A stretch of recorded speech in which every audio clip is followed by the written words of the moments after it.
Hi guys and girls, I'm Obsidian Ant and welcome to Elite Dangerous. How you doing everyone? Nice to be here again. Thank goodness we're at the end of the week. And the start of a pretty good weekend for those of us playing Elite Dangerous. No, those of us going on Distant Worlds 2. That is, we got a really nice expedition to look forward to. So I hope everyone's doing alright. Nice to see everyone here streaming again today on YouTube as well as Twitch. Hello there Andy. Hello there Barry Carleon and CG40K. Is that 40k? Anything to do with Warhammer, I wonder? Howdy to you too. Vincent, nice to see you here again, Trey. And yeah, let's hope these server issues have gone, and let's also hope that I don't have any internet issues today, because the last stream was a bit of a nuisance because we kept getting disconnects. Hello everyone. So yeah, I'm here today in my Great Phantom. All outfitted, we've even got some paint jobs on the ship now. Got some nameplates. The Ferris Manus, for anyone who may recognise that name. We got some ID tags, and of course we're fully outfitted and ready to go.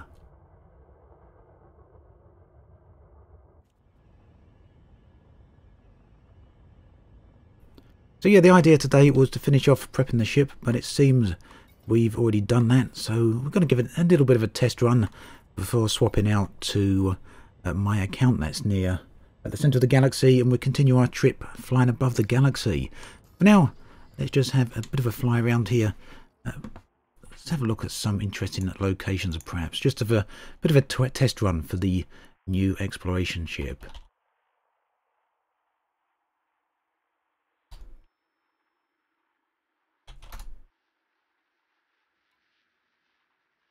We're going to go to the Vel Nebula, I think. Type incorrectly. Can't remember quite how far it is, but I'm sure we can make it very easily in this ship. I'm not going to show you too much on the map there because I don't want to spoil it. I'm sure there's quite a few new players on here, so it should be pretty interesting for players to see this. 29 jumps, we'll see how that goes. Ah, Rory Clegg. Thank you very much for becoming a member. It's greatly appreciated. Thank you. Do have a look over on the YouTube community page. I've got some private posts there for YouTube members.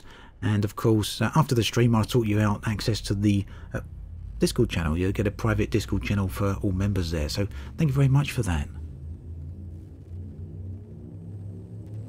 Spartacus, yes, an unengineered Asp Explorer should do totally fine on the expedition. You just might need to get 33.4 light years is the recommended jump range. As long as you can make that, you should be totally fine. You're very welcome, Rory, and thanks again. That's very nice, Trey. Great Phantom, you've called of the Opera. Not a bad name, actually. Very fitting.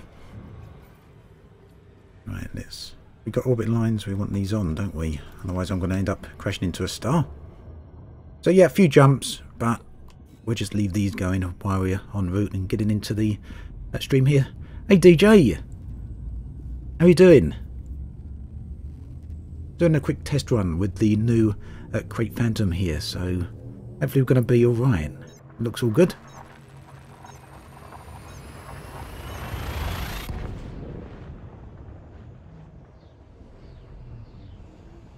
Duchim, anyone wondering whether or not we get carriers in 2019?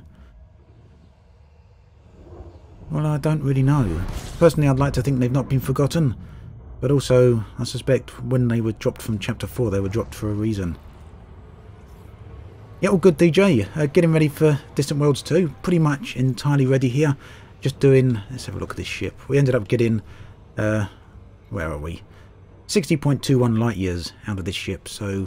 Yeah, that's not too bad. It runs pretty cold as well, or cold enough. I wouldn't mind it running a little bit colder, but I've only used Felicity Barcia for the engineer. A bit like you, I'm not a big fan of all the grinding for engineers and all the rest of that. I did unlock the Guardian FSD though. Hey there, Strawberry. The range is 60.2 on light years, so not too bad overall. How you been anyway, DJ? Are you coming on Distant Worlds at all?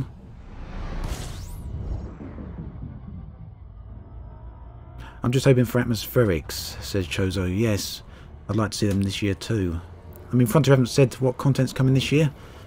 All they've said is that they are working on the next big update for Elite, but they haven't said when that's going to be released. So my hope is that it's this year, not next, because 2020 would be crazy to wait for it.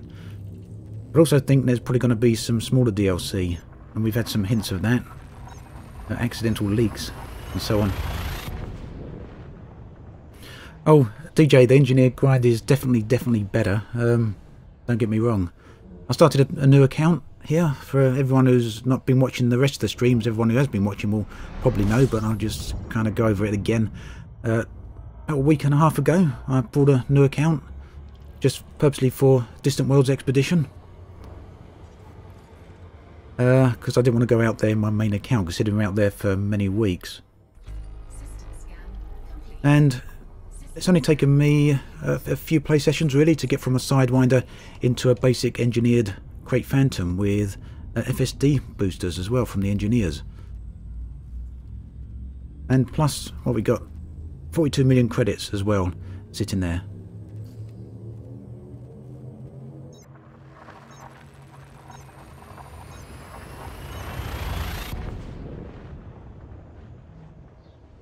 Exactly, DJ. That's one of the reasons I'm taking my spare account out on the expedition, just so that everyone isn't out there. Gives me the option to carry on doing stuff inside the bubble as well, which is pretty handy. Oh, you're always welcome to multi-crew into my ship.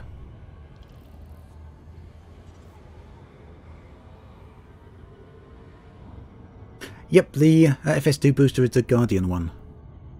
Paid cup holders DLC in 2019. Never know, Trey. How much would you pay for cup holders? That would be the question. No, we better not ask that, Frontier. Be straight on the case.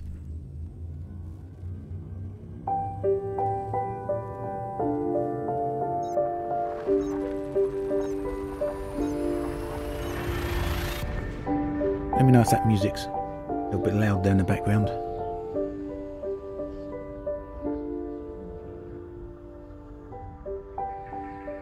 I think we're alright. I hope.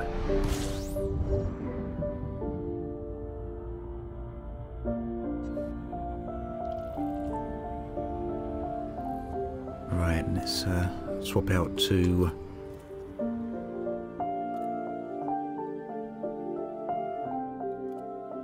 Star Class here, otherwise we're going to run out of fuel. I don't really want to run out of fuel on stream. So yeah, just a quick basic run out there. 1600 light years used to be quite a distance really, to be perfectly honest.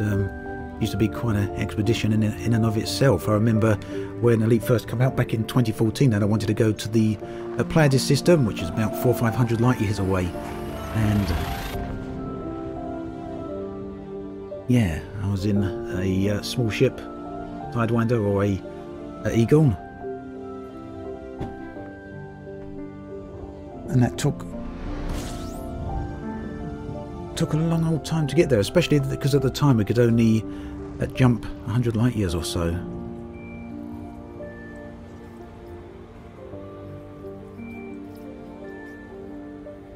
I did manage to A-rate the fuel scoop as well. It's a 6A, so went on the expensive side, 28 million for the fuel scoop, but every few seconds counts when you're doing a lot of jumps.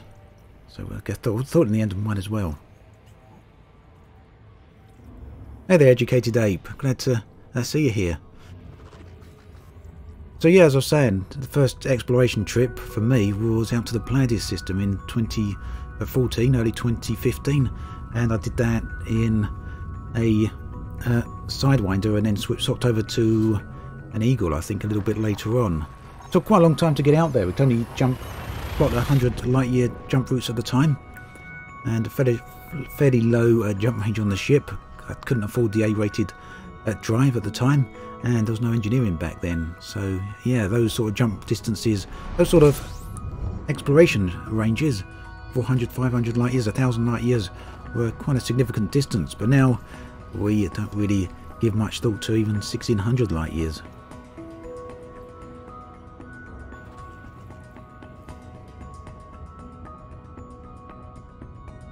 Oh wow, DJ, so you went out in a fully outfitted, a combat outfitted Anaconda to Sagittarius A. Yeah, I can imagine that really was a slog, especially before engineers. Zachary Zane, yes, I do have a link to the Crate Phantom build, but I've got it on my laptop. I'll go and copy and paste it if you give me a few minutes. We'll do that in just a bit. Remind me a little bit further into the stream, and I'll link that here. What does the ship look like? We'll have a look in just a moment. So Ulysses, that's a common point a lot of people raise, that the galaxy is a lot smaller, and on the one hand, you know, I kind of agree with that because you can travel around a lot faster. But on the other hand, I don't think the galaxy is smaller, because for me, exploration is all about volume and not about distance. And what I mean by that is that there's 400 billion star systems in the galaxy, and that no matter how great our jump range gets, even if we get 1,000 light year jump range ships, that volume is always going to be there. I mean, 400 billion star systems. Currently, it's 0.03% or so totally explored at the moment of the galaxy.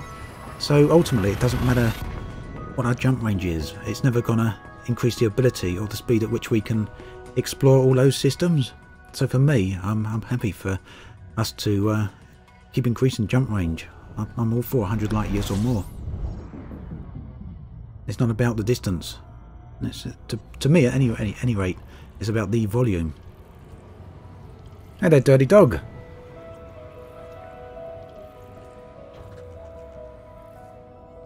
So Beagle Point isn't the furthest star system out. There are a few further ones, but at the point when Distant Worlds 1 happened, Beagle Point was the furthest system we could reach. That was before we had the greater jump ranges that we got now.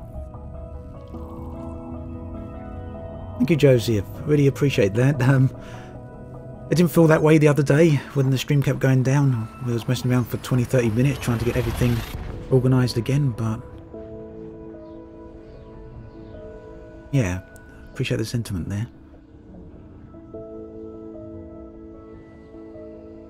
Yeah, I kind of look at it that way as well, DJ.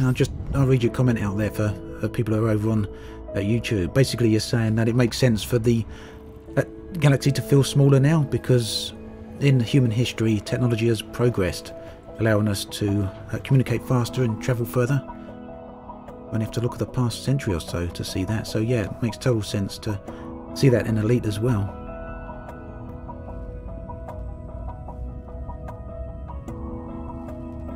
So Les, I think there's a load of stuff out there still to see, and I have a feeling that we're going to see some new stuff on the Distant Worlds 2 expedition. I'll be very surprised with that amount of players travelling across the galaxy that we don't find unseen things. Hey there, Condemned Pete.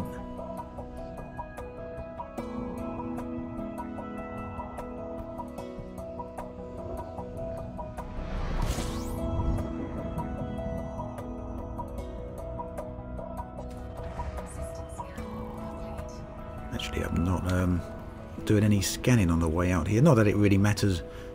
I suspect that I won't be coming back to the bubble with this ship once we're out on Distant Worlds 2. I may follow the whole expedition all the way around on the return journey, but I don't know yet. We'll see how far I'm able to go along with them. Hey, great to see you got the that the video was helpful for you, Benyon. You got your stuff all together for the crate. What jump range did you end up with in the end? Anonymous Kellogg, you're on their roster already, officially. Cool.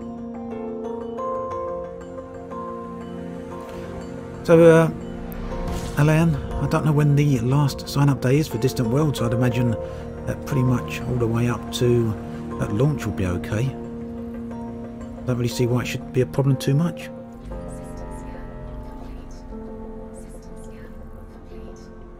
Oh, I'd love to see some of the Stellaris phenomenon in Elite. DJ, that'd be fantastic. Stellaris has certainly got a lot of... it's got a wonderful sense of discovery about it, I think. I love reading the discoveries that people find down on planets, especially when you have to do the scientific research on them.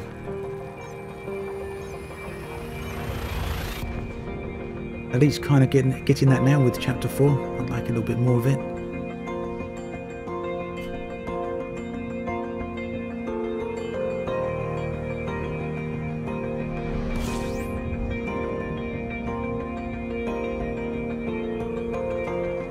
Ah, Scott, glad you were able to find the void opals in the end.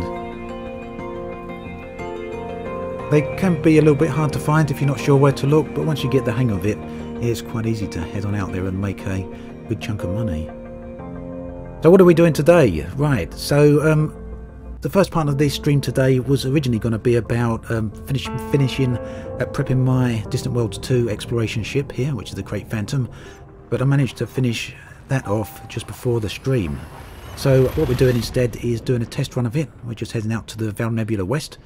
I know there's a lot of new players out there, so there's probably a good chunk of people that have never seen it before, and it's one of the prettiest areas in the game, really. It's one of the most stunning nebula out there. So before we head off in completely the opposite direction with Distant Worlds, I thought we'd do a test run with the Great Phantom and check that out. And then we'll swap out to my other account that's near the centre of the galaxy and continue our trip upwards, away from the galactic plane. See if we can get a view downwards before Distant Worlds started.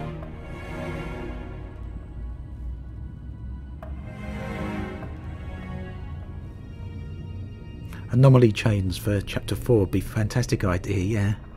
Totally agree with that.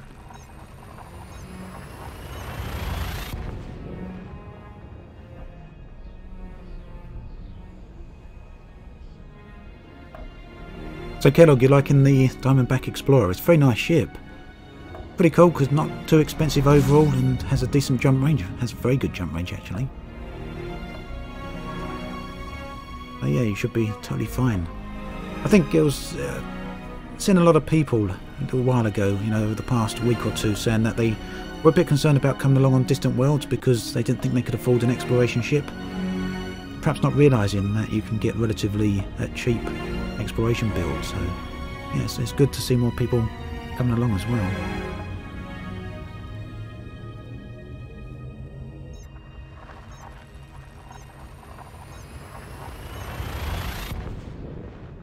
Yep, Edward, let's have a look at the setup for the crate in a minute, and I'll actually link the build as well in just a bit. Yeah, heading out to Val Nebula West at the moment for those just joining. It's quite a quick trip. We're probably bulk of the way there now, and then we'll swap out and carry on our trip above the galaxy.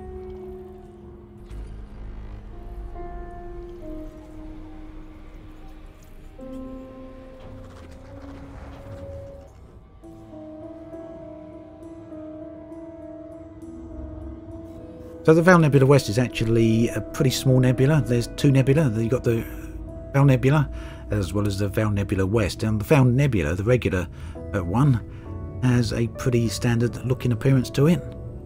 It's the Val Nebula West that's actually far more beautiful, and it's well worth a trip out just to have a look at that. Hey there, how's with Wolves? 2 days to go, yeah, looking forward to it as well. Wolves? Well, I think you prefer Howlers, don't you? Or Wolves? I can't remember now. I know you mentioned to me the other day which one you preferred.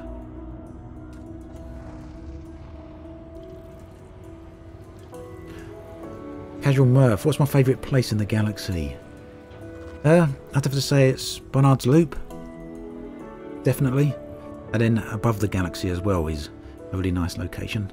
Okay, DJ. I'll catch you soon, okay? How many jumps left? We got 10 jumps left, 11 jumps, 10 after this one. Stream's going well, Eris. We've just done 20 odd jumps already. Only a couple more left to go, and we're going to be at our destination here. Do you need the DLC to get the mining tools? Liam, I'm not sure on that one. Do we need Horizons, I assume you mean, to get the mining tools? Honestly, don't know about that one.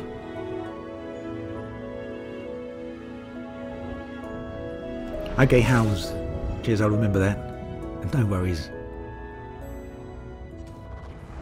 50 light years from a holder, that's amazing. Okay, catch you soon, Tom Bevan.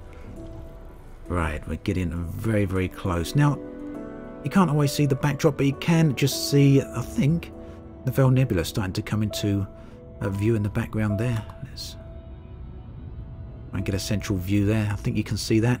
In fact, there's quite a few nebula around this way now as we're moving on out. Probably 1,000 light years away from the bubble by this point. And we can see quite a few nebula in the distance. It's amazing having this sort of jump range now. For anyone who's really packed their jump range right up and got 80 light years, it must be pretty phenomenal just to be able to get anywhere that quickly.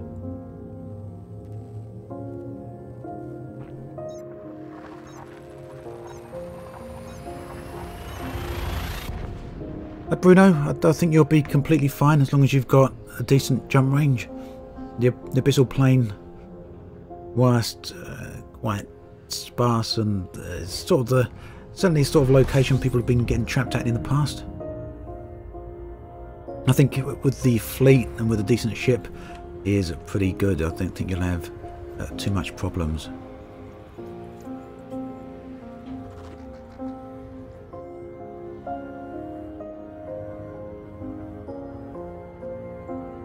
So jump range Chozo is currently 60 light years.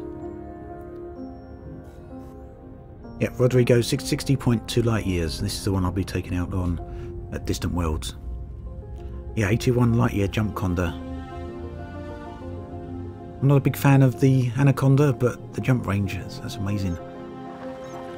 No, Eddie, not me with an 80 light year jump range. I was just talking about people who have achieved that in other ships. I've got 60 myself here.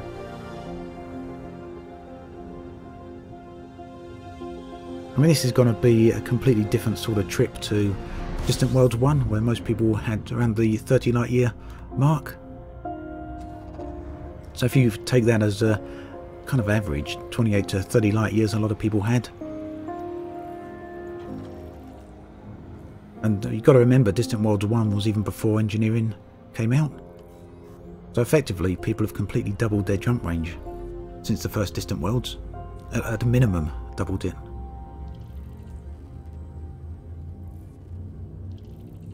You're very welcome, Bruno, and thank you very much.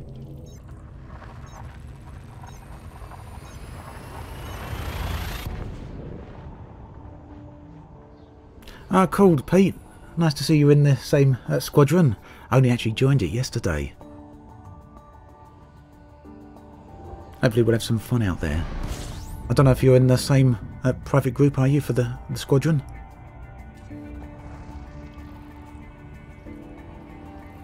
Yep, I'll be sharing this build in just a moment, Marina. I just haven't got it copied onto this computer. It's actually that the link is down on my laptop.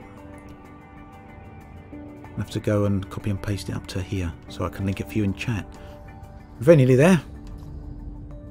A couple more minutes. So Distant Worlds, Eddie, is all platforms. It's for PlayStation 4, Xbox and PC. It's also all modes.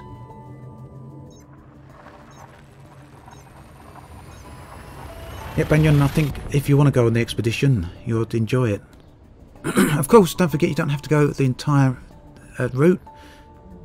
The expedition is planned to last for about 20 weeks or so, but, you know, not everyone has to do that. Not everyone is going to want to do that. I'm sure it's perfectly fine to go along on the first few waypoints and then head back when you feel you've had enough.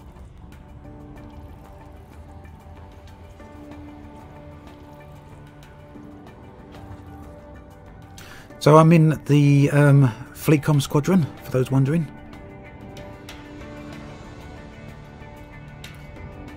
It's actually probably nearing its limit at the moment, at 459 members. It's one of the official squadrons, but do head on over to the Fleetcom Discord. I'll see if I can get you a link here, actually. Give me 2 seconds. Because the Fleetcom Discord is the official Discord channel.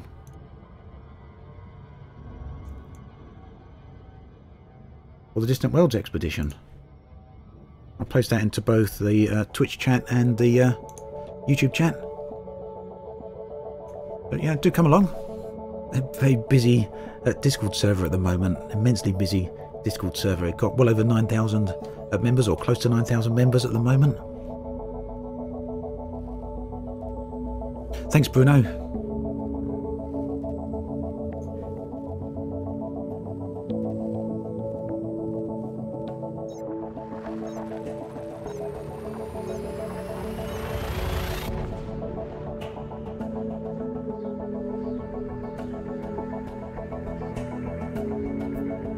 Yeah, even if you can't get into the squadrons, joining up for the Discord is going to be one of the best places to be, because, well, basically you'll have access to all the people coming along, a huge number of players in there, and very well organised Discord as well, so you'll be able to find out all the information that you really need.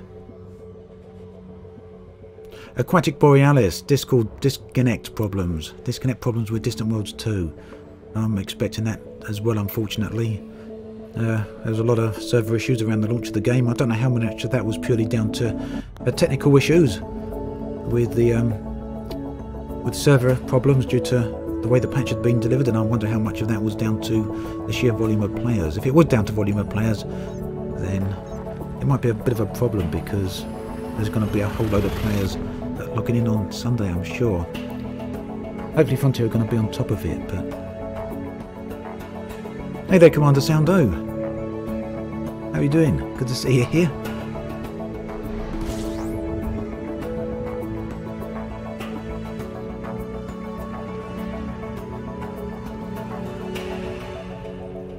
Mr. Kaboom, that would be a good question to ask in the Discord server itself.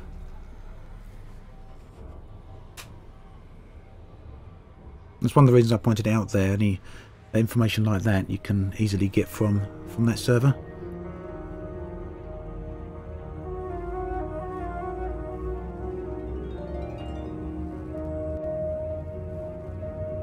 So Andy, as far as I've been able to tell, it doesn't really matter where you go to in the Void Opal hotspot, whether you go towards the centre or away from the centre. It doesn't really make any difference as to the density of the amount of crackable asteroids you can find. There does seem to be an element of RNG in there. Sometimes you can drop in and spend ages looking for one and not find anything. Other times you can find a lot really quickly and close together, but that doesn't seem to be affected by how close towards the centre of the hotspot you go. I have wondered whether the outer edges of the hotspot, which glow that kind of deep orange reddy colour, may be less dense, and so I've kept away from those.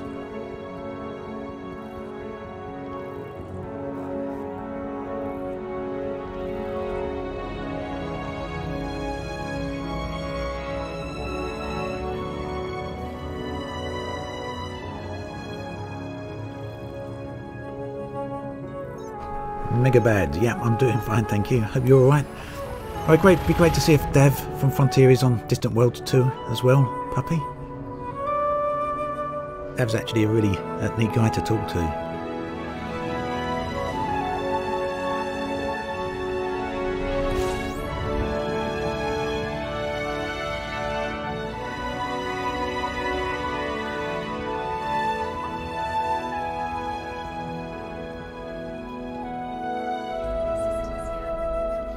Prodigal, you've found hidden bases, installations, I think, is the official way to describe them. Hotels and tourist places, scientific outposts, military installations, that sort of thing.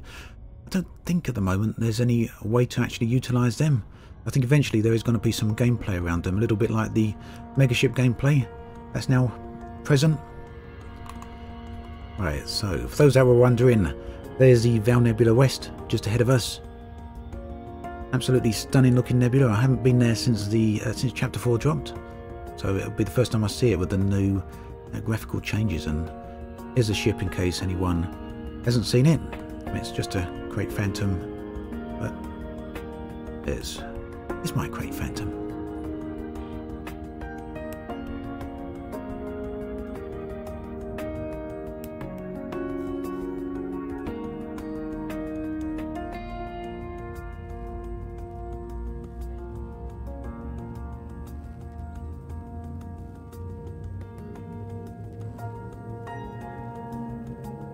Ah, Lucas.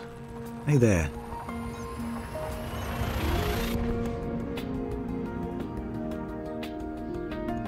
Yeah, Trey, I've kind of wondered that as well. With the hotspots, as far as I can see, it's not making any difference. But I think the RNG is throwing a bit of a curveball on that one, giving people different opinions on it. Spidey, hey there.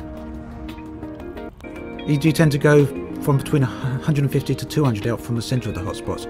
I've actually been going 2,000 to 3,000 metres out, or kilometres out rather. 2,000 kilometres out, which is actually in the megameters the game refers to it as. But yeah, 2,000 to 5,000 kilometres out from the centre, and I'm still finding plenty of void opals out there. And I like to keep that far away from that centre, because it basically means you're not going to be near where anyone else has mined. Unseen user, will I be seeing Yamix on Distant Worlds 2? I'm sure I will be bumping into him. We haven't got anything planned at the moment, but I'm sure we'll end up bumping into each other at some point there. I saw he was prepping his ship up the other day, so...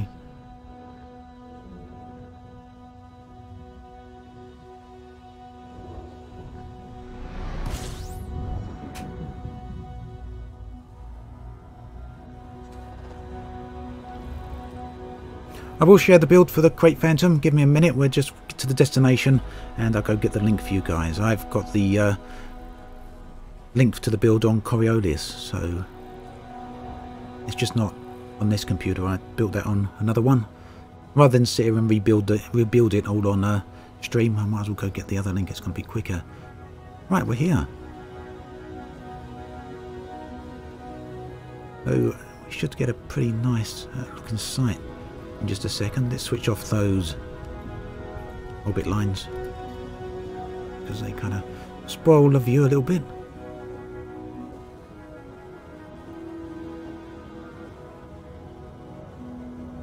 And there we go. Now unfortunately you can't get right inside the colours seem to be a little bit off there. Let's see if I've turned the gamma down a little bit too low. Really?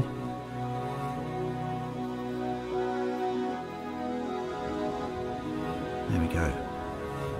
So yeah, unfortunately you can't get right inside the Val Nebula West. We should be able to get a little bit closer to it in just a moment.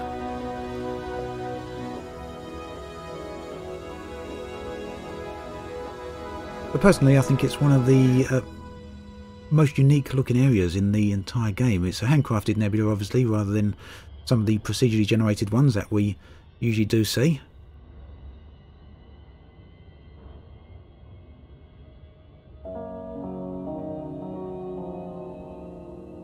Commander Soundo, that's more or less the same as what I've got on my Great Phantom.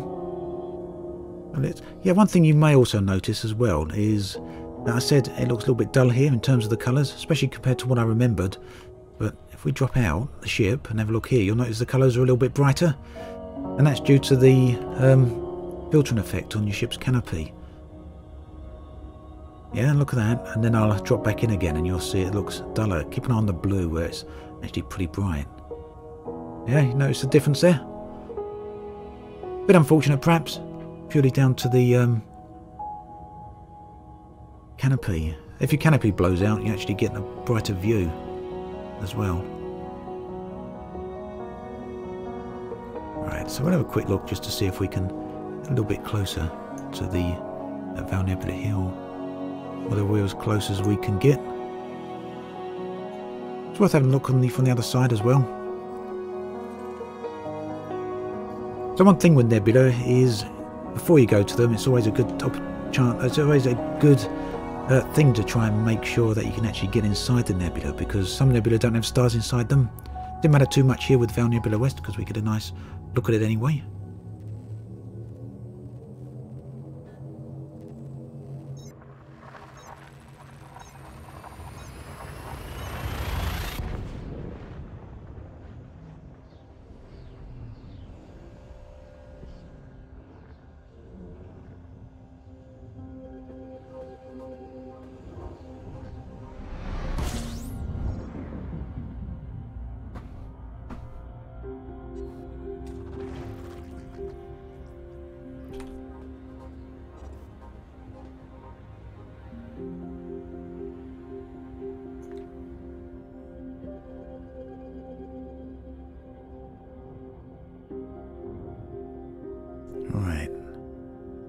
Let's have a look, see what it looks like from here. The McDougall. What would I recommend for a mining build, I guess you're saying there? Personally, I'm mining mid-sized ships, a Python or a crate, but I tend to just throw a ship together for mining because one ship's pretty much as good as another for the amount of resources I like to gather.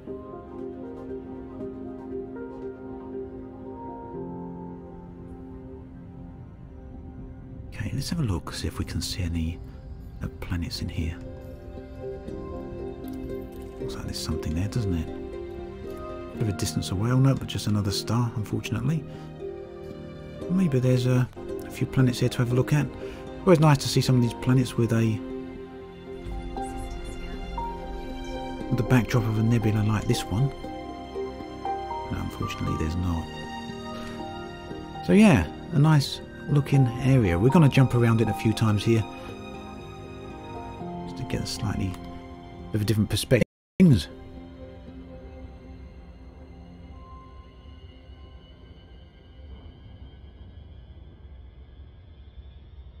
Used to be quite a trip to get out to Val Nebula West. Fortunately nowadays it doesn't take long.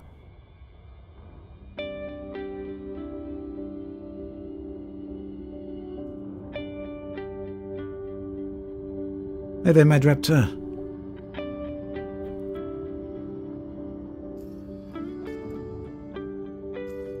Just gonna have another quick look, see if we can see a decent system around here.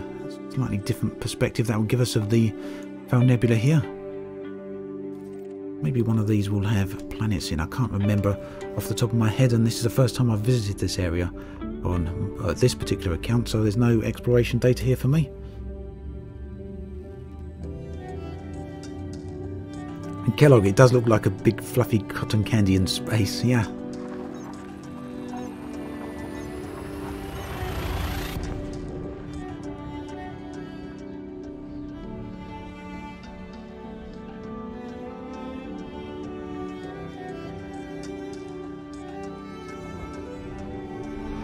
Might find some planets around here anyway.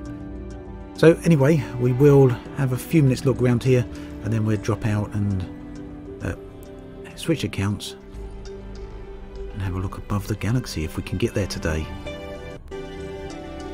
Unfortunately the ship I use there is fairly low on jump range, so it's taken a bit longer than I would have otherwise have liked.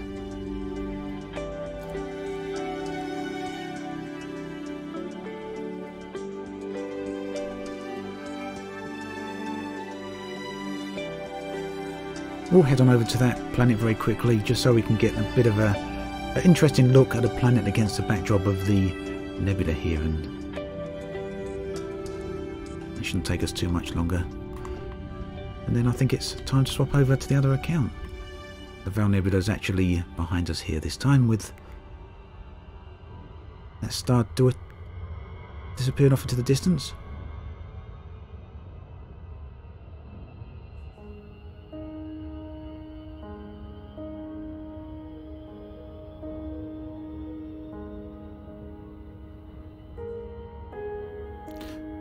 So to Viola, do have a look in the YouTube video description. You'll see the name of the artist for the music right there.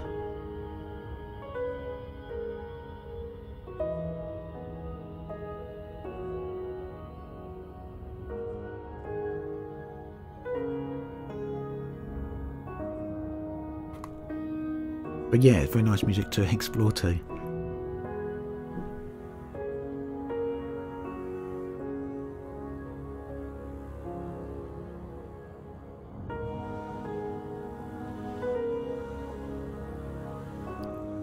We're looking forward to the trip anyway. I think we're hopefully going to see a few nice things out there. You saw the rules of Elite Dangerous video, Kellogg. That was a pretty nice one, wasn't it, from Yumix?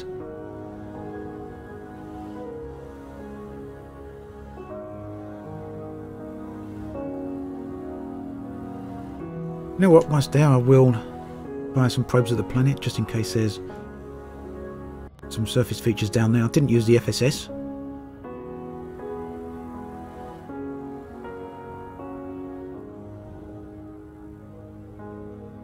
Even though I didn't use the FSS, one thing you would have noticed is that the system map was already populated, and I haven't visited that system before. Miguel Johnson, hey there. Nice to see you.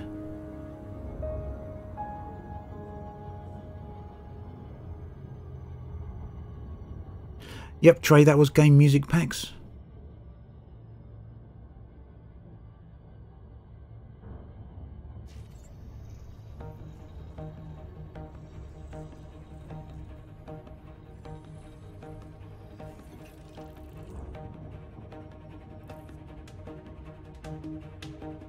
So yeah, a few more nebula, not too far away. They actually look really close now. So tempted to go over there. I've read a few of the elite books, Chauffeur. Sending you off to sleep, Aquatic. Oh, I don't know if that means I'm doing a good job or a bad job.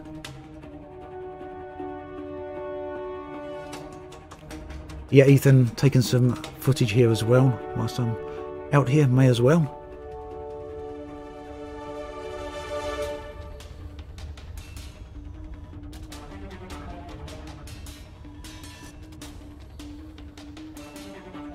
Alright, let's see if we've actually... Alright, 6 probes it reckons for this one, and I haven't got a engineered discovery scanner, or detailed service scanner rather.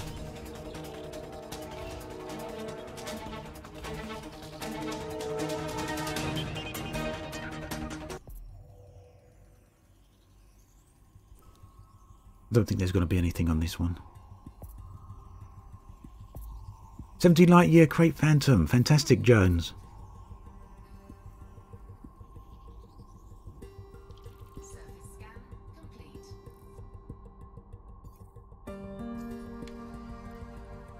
Yeah, I didn't think there was anything going to be there, but worth a look anyway. And let's see if we can... Yeah, the whole point coming out this way was... Let's get a shot as we travel past this planet and the Val Nebula, and we're going to then head on out to the other game account, as I mentioned. Harder to get smooth camera shots though with the gamepad I'm using here today, rather than the HOTAS.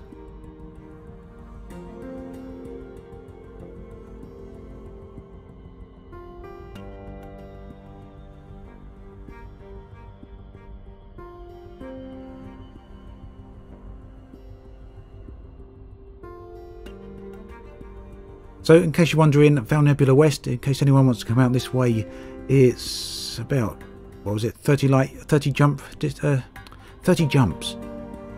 if you've got 60 light year jump range, so quite easy to get to.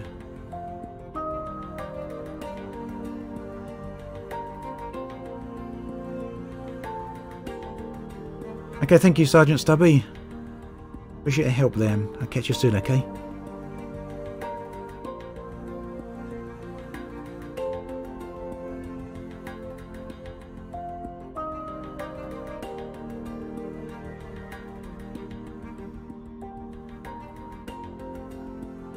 I hope the music doesn't sound warped.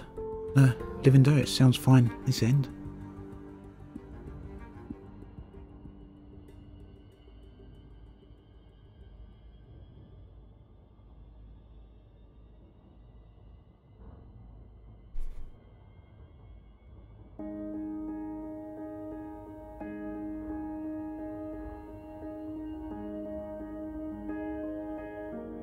I'm taking 2 SRVs, Kellogg. Personally, I'd be a little bit worried about taking one. I know I'm not the best of drivers when it comes to the SRV, and I'd be worried about smashing one up and then being 40,000 light years away and not having the option to go get another one.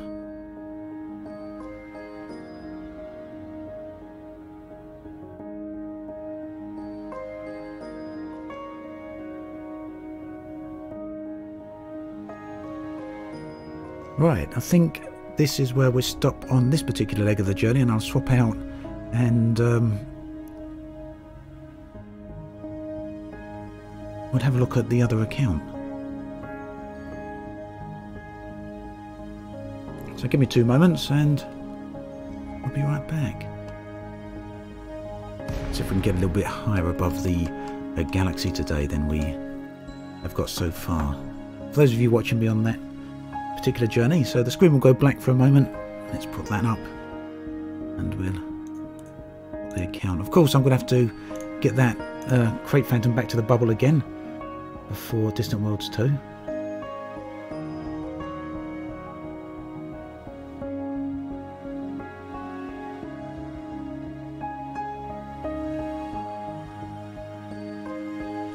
So Shark can completely repair the SRV unless you drive it off a cliff and it explodes, at which point you can't repair it anymore. And that sort of thing happens.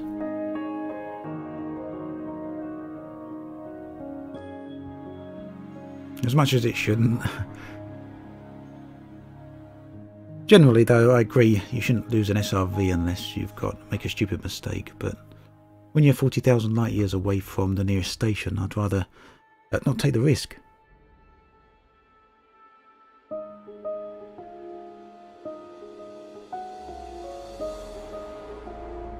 And it doesn't have too much an effect on jump range, to be perfectly honest. You might lose a light year or so on the jump range of your ship, but it's worth it for what you gain, at least in my opinion.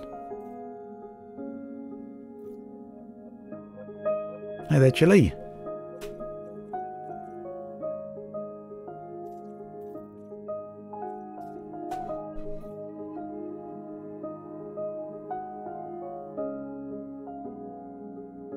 Yeah, Carabundum. Wish we could print additional SRVs.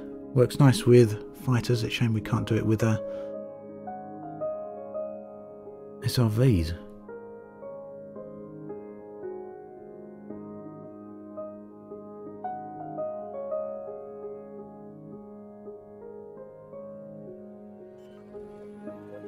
Right, so I don't know how many of you are actually watching this particular stream on, when was it, Wednesday? I'm sure some of you would have been. And we're out here a few thousand light years away from Colonia, heading towards the galactic core. Actually, we're going above the galaxy. And we come across this really nice planet here. It's not quite as nice as the first planet we come across, which was a bit more interesting looking than this one. But we're looking for these sort of locations en route, and I found that these pretty locations to be quite interesting, if nothing else, simply due to how flat the surface tends to be. But if you're at the right time and these geysers are really venting, this can look quite spectacular, these sort of locations.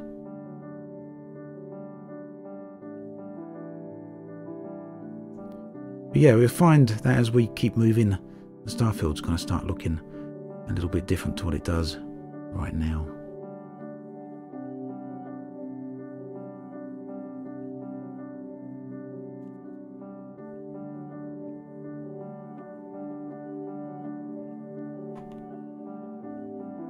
Hey there, Stuart. Better late than never, or fashionably late, eh? Show the galaxy map. Yeah, let's do that. What smells? Those vents, I think. So, we're out here. Long way from the centre of the galaxy, but we're slowly getting up, a little bit higher here. So that's the plan for today.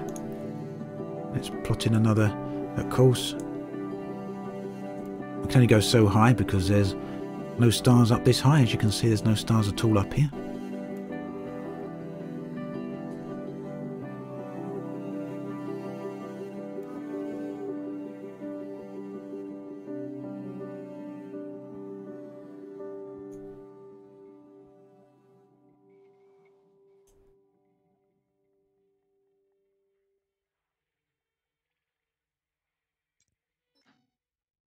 Right, there's a lot of light years there. I won't do all of them, but that's about as high up as we are probably going to get. And of course, we haven't got the brilliant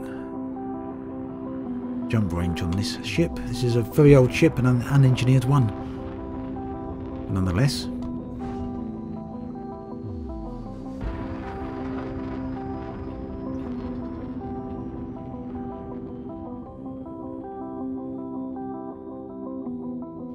So Carl, what's going to happen on the Distant Worlds 2 launch day? Okay, so there's different launch phases. Not everywhere's going to launch at the same time. There's 3 different launches, in fact. The first one is 8 PM UTC, and that's for Europeans. Of course, you don't just have to be a European to go along on that one. You can just go on whatever one that suits you personally. But the European launch is at is at 8 PM UTC. Give me 2 seconds, I'll find out what the other ones. I think the US one is at 1 AM UTC. That'll be for US players. Again, you can go along on whatever one personally suits you. But it's been organised so that players have... let's find the link. It's been organised this way so there's a launch that should hopefully suit all players. And right, the third launch is for 10 AM UTC, and this is the following day. This will be on the Monday for Australians. So 10 UTC on the Monday, which is quite a bit after the European launch. That will be for Australians, or people that want to go on that particular time or might have missed the other launches. Hey there, Shan. Great to see you again. Oh, we're doing good, but just coming out of Super Cruise when I didn't mean to. So I've got all my ship ready for Distant Worlds 2, Shan. That's what's been going on here. And we're now taking a bit of a look toward the centre of the galaxy instead, as a bit of a break from the other account there. Right, so the place to meet will be in the Pallini system rather, for Distant Worlds. And Dr. Kai put a tweet up yesterday. Let me share that tweet in chat because it's got everything that you actually need. There we go. Have a look at that. Got everything you need. I'm going to head towards the Pallini system, and it's recommended that you turn up about an hour or so before launch, and there's going to be a meeting at Brooks Point surface installation about an hour before launch. And in that system there is actually a tourist beacon from the first Distant Worlds, and players are going to meet there a half hour before launch time. So that's basically the gist for how that's going to work. Are we still messing with your ship build? Are we taking a 16 litre fuel tank? 16 size fuel tank, Chineri. Don't know if you're playing it risky there, are you? How much extra jump range do you get out of that? So Meta jump range is just 29 light years here, very low.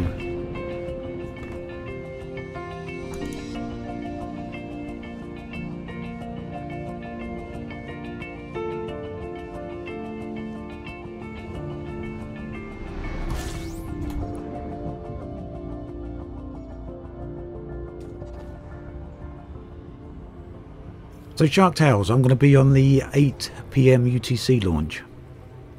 That's the one I'm going on.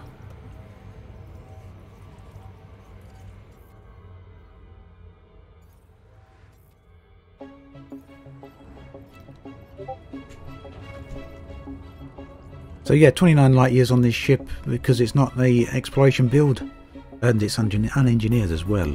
Originally was going to use it for a bit of mining. Just to see what it's like mining this far outside the bubble. And we did that for a little while and then decided to go on a journey above the galactic plane. What I should have really done is head back to Colonia and change the outfitting, but we're quite a way along now. Yeah, an extra 1.8 light years is a nice addition, Shan. So yeah, I can certainly understand why you did that. Right, we've got a water world here. Not a bad find, is it? Let's see if we can find out where it's located here.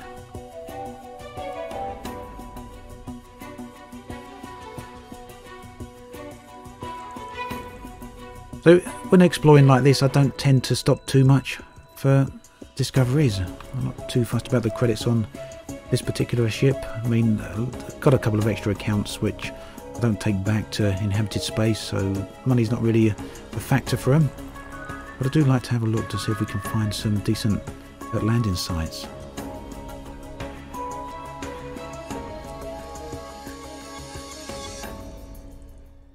Yeah, I was kind of figuring that out as well. Shannon my head early on today, trying to work out what I would gain from having an extra light year on the jump range.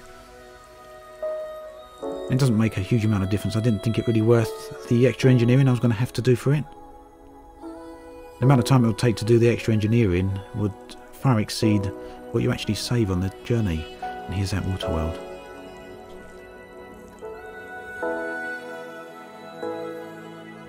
Oh, we missed something else there. Might as well keep having a look to see if we can find any anything else. Now, probing the water worlds is also worthwhile because they give quite a lot of extra credits. Where did it go? Actually, all metal content planets here. Atmospheric worlds. Shame they're not landable ones.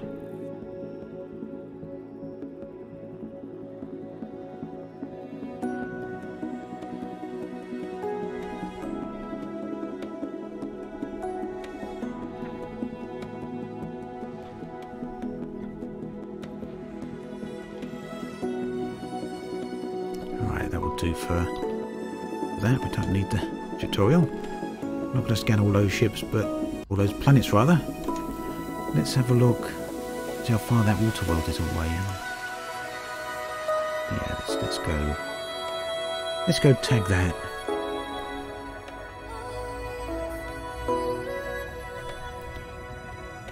Radin. I definitely will be streaming the launch day. So my usual live stream is on Sunday anyway. Normally start streaming at 6, but I might start streaming a little bit later because obviously I'm going to be streaming Distant Worlds. So Sunday's live stream is normally about 2 to 2.5 hours long, but it'll probably be quite a bit longer this time out.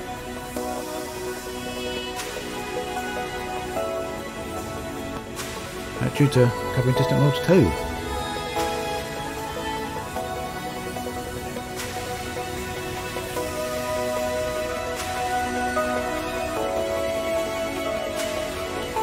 Carbundum, do I know why the planet data is not showing up anymore on the FSS for Ice Worlds? Are they not? I hadn't noticed. I thought that was still there. I'm sorry if I've missed a few comments in at Twitch there. It looked like chat had frozen up. For some reason, I've just refreshed the page and I can see you all chatting again now.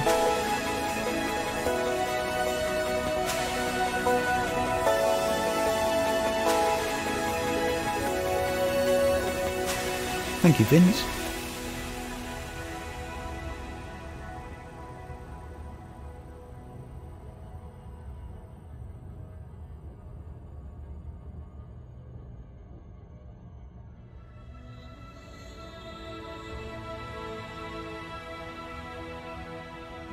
Raging, the music title was Marveled 1.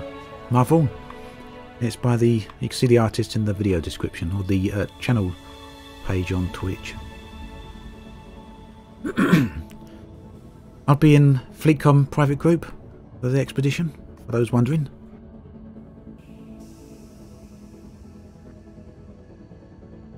You want to have a look at star density tray? Okay, we're gonna get him right up here anyway. So yeah, this is something that people on Distant Worlds are going to become very familiar with, is just how the star density changes as you travel across the galaxy here.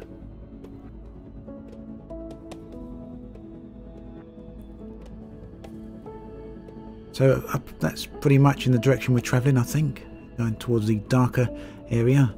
The galaxy and the core is starting to get below us here. You can see it's slightly brighter. Still got a long way up to go yet, but you're starting to see the point. We're getting to the point where you can see the edge of the galaxy now.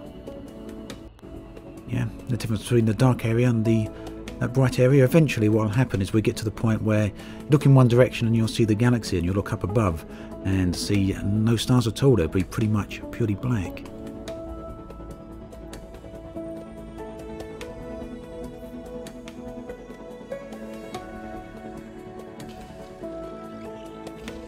Well, we're a little bit far away from this world here.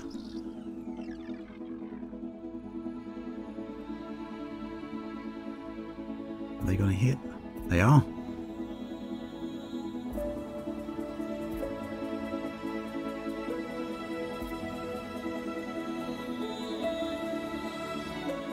Is that going to hit 90? It would stop on 89%, wouldn't it? Wow. So if you hit 90%, it's considered complete, and the world will be 100% mapped. Once you get 90%, it will jump to 100, and that actually stopped on 89%, just to be annoying.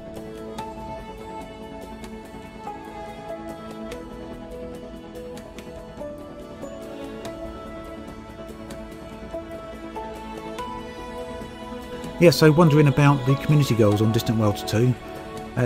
As Shan's pointing out on chat on YouTube there will be outfitting available on the second community goal, I believe. So you don't need to take, apparently anyway, it's not 100% confirmed by the Distant Worlds organisers. They didn't want to 100% commit to it, but they said basically 98% certain Frontier have agreed to do it.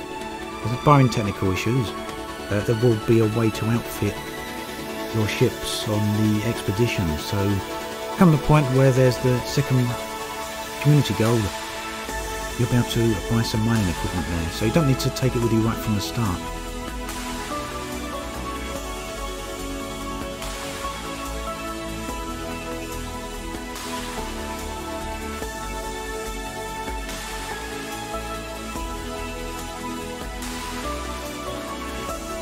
But even still, we've hit the efficiency target. I can't complain.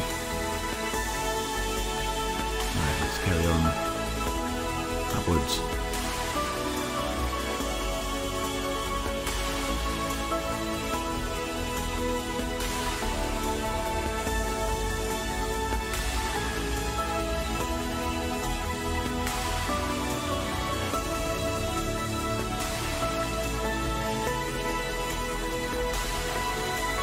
Ooh, fantastic, Shan. Do you have access to that link? I'd like to see that. Maybe we can have a look at it on stream. So Distant Worlds 2 organisers have a quick chart to show you how long it will take ships of each jump way to get to certain waypoints.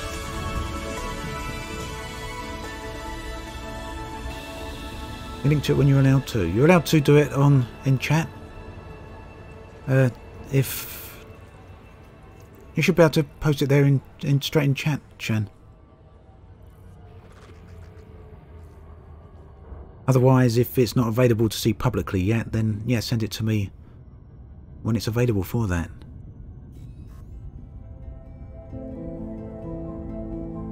I'm gonna turn the music down then in that case. Thanks for pointing it out.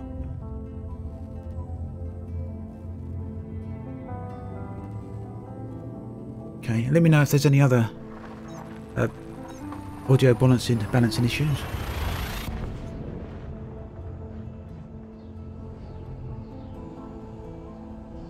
No, thanks for the link there. We'll have a look at that on stream in just a minute.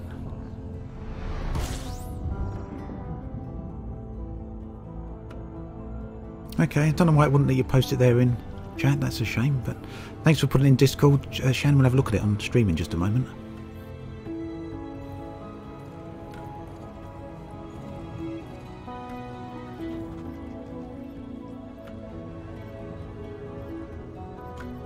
So hopefully the music's a little bit better balanced there now, even though if it's still a problem.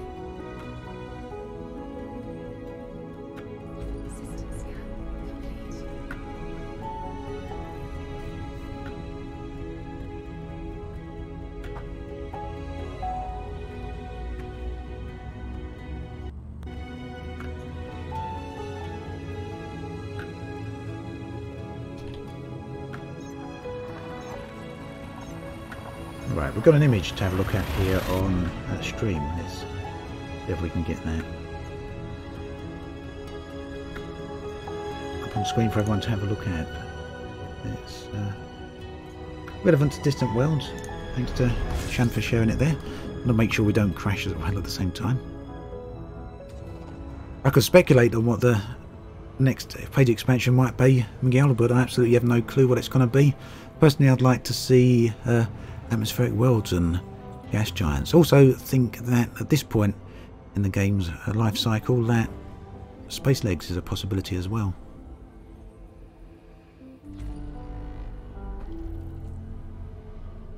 So Brian, I'm going to be Distant Worlding on PC.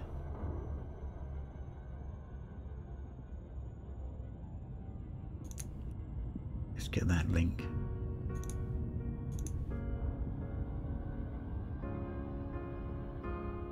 Right, so what this does is show us the travel times for each sort of jump range on Distant Worlds. So there's a whole bunch of waypoints on Distant Worlds. What will happen is that from launch day we'll head off to waypoint 1 and all meet there at a set day and a set time, and this will happen throughout the journey. We'll stay at a waypoint for 2 or 3 days and then move, maybe a bit longer in some cases, and then move on to the next waypoint, and you get a week, I think, or so to travel to each waypoint. So what have we got to say in here? Great debates have been made on the importance of jump range for exploration, and while it is indeed important, Distant Worlds 2 is an expedition. That said, jump range remains an important factor. It defines a minimum amount of time you need to invest each week to reach the next waypoint for several months in a row. So yeah, I agree. Jump range isn't all important. Flexibility for many people will be a lot more important because it is an expedition, so there's going to be things people are going to want to do other than just jump. But for the people who want to jump between areas as fast as possible, then jump range is really going to be what you're at. So at next waypoint, circa 5,000 light years. So a 60 range ship, 60 light year ship should be able to do that in an hour and a half. I think this is assuming a 45-second entry to system, leaving and then entering to the next system. So if you're not doing that 45 seconds, some people it may be around about 60 seconds, then this will be another quarter or so on top of that.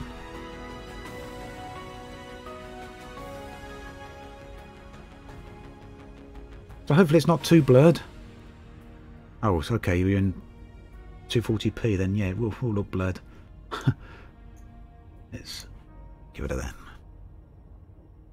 And yeah, that's excluding scanning as well, of course. Good point, Shan. What have we got here? Oh, have we got another water world? This isn't too bad, is it? A whole bunch of water worlds so close together.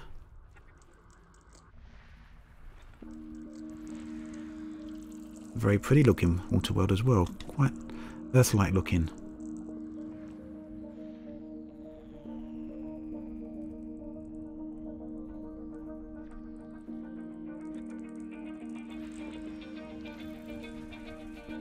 So sometimes you find this as you're travelling around, certain systems have clustered together with particular types of planets.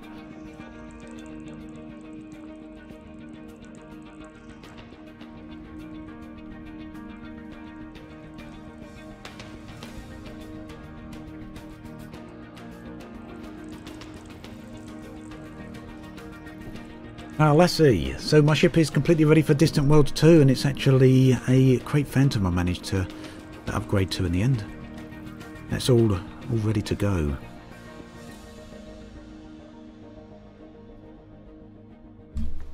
Right, like I say, we're not going for all these worlds, and we're not going 100,000 light seconds to map an Earth-like.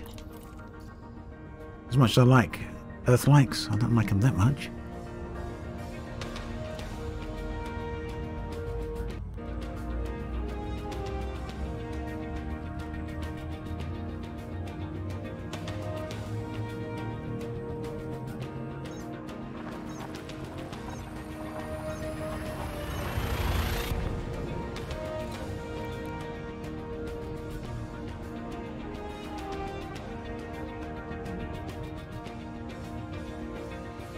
I do believe the abrasion fire blaster has got fixed, that tray. I think people are just getting one chunk now. At least I was yesterday, and I've heard a bunch of other people are also getting the same. Okay then, Harold. Catch you soon, okay? Thanks for stopping by. Oh, Brandon, you're saying abrasion blasters didn't get fixed yet. Okay. Complete.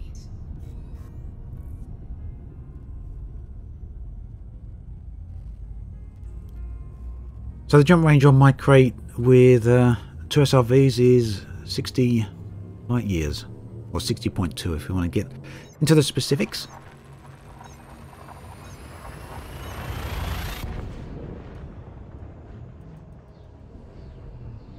So yeah, in the Pellini system, BDC Mat is a meet-up for Distant Worlds 2 right near the tourist beacon that's in the system.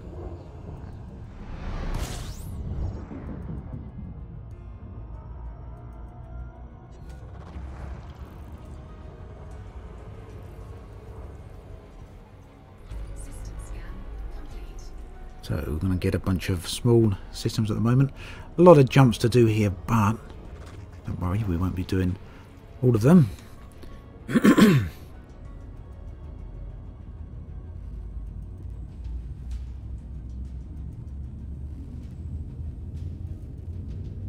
Okay, Brendan, but from what I've seen, I can't get multiple chunks off of asteroids now, and I've seen quite a few other people saying that they're only getting a single chunk. But, you know, who knows, I guess. If people on Reddit are saying they're still getting in and it's still glitched, maybe it still is.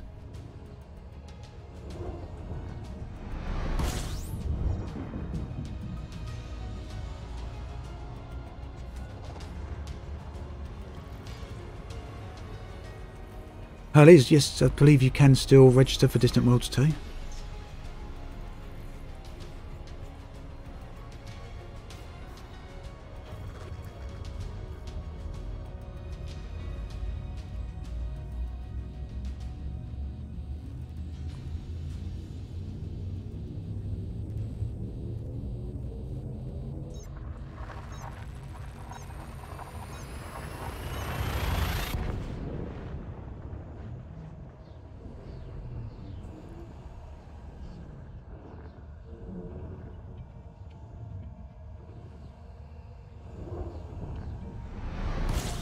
Temperature critical. Unseen user, why is the music only on the left ear? Okay, well, I don't know why that is. System scan complete. Interesting to see if anyone else has got that same problem. I may have set something up wrong here.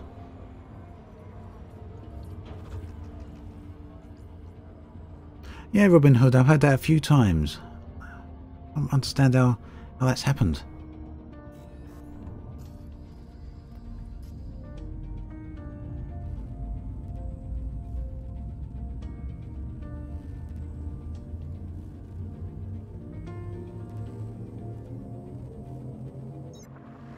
So yeah, Distant Worlds 2 do have the organisers have put on the forums a list of ships, the most popular ships that players are taking with them. I see people talking about how many people are going in a Crate Mark 2. So let's have a look at that. I think that would be quite interesting to see here. Watch out for this. There's a bit of a death trap if we're not careful.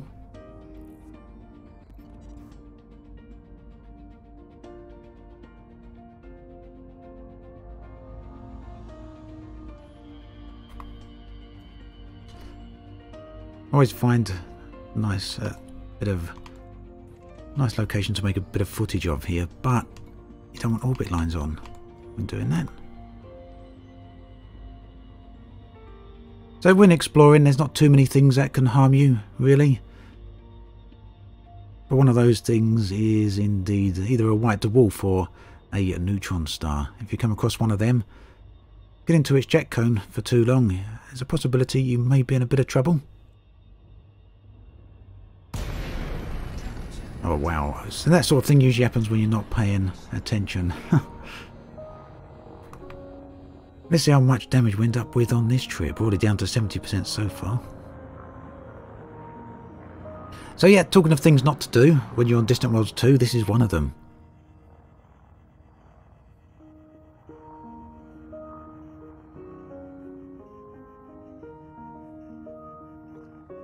No, I can't remember what the I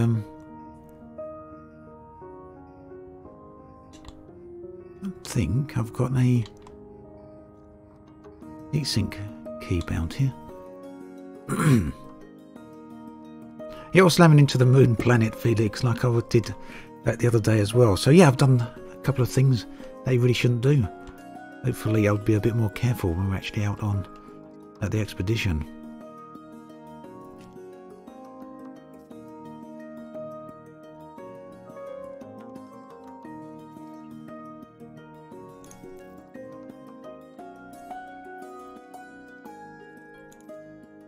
Right, let's get going then. Probably overheat a bit here.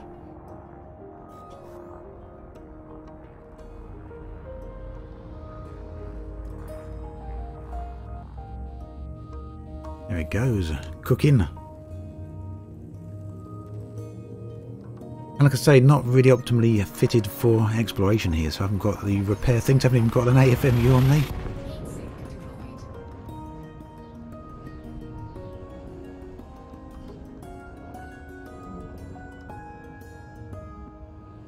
Oh wow, Shan, this is the first time I've ever heard that. So apparently someone's was scanning some mollusks. These are the creatures you can find in the... Oh, excuse me. These are the things you can find in the Lagrange clouds. So they're scanning it and it latched onto their ship and damaged their hull through the shields.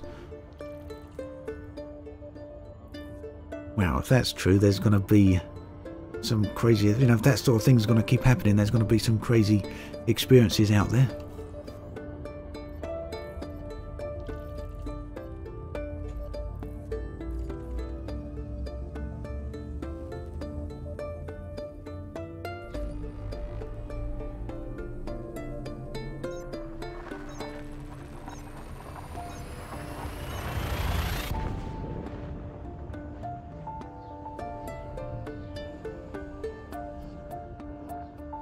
So yeah, just having a look here on the Distant Worlds forum thread, I think somewhere here. I think it was on the main thread, I saw something about the number of ships of each type that were being taken.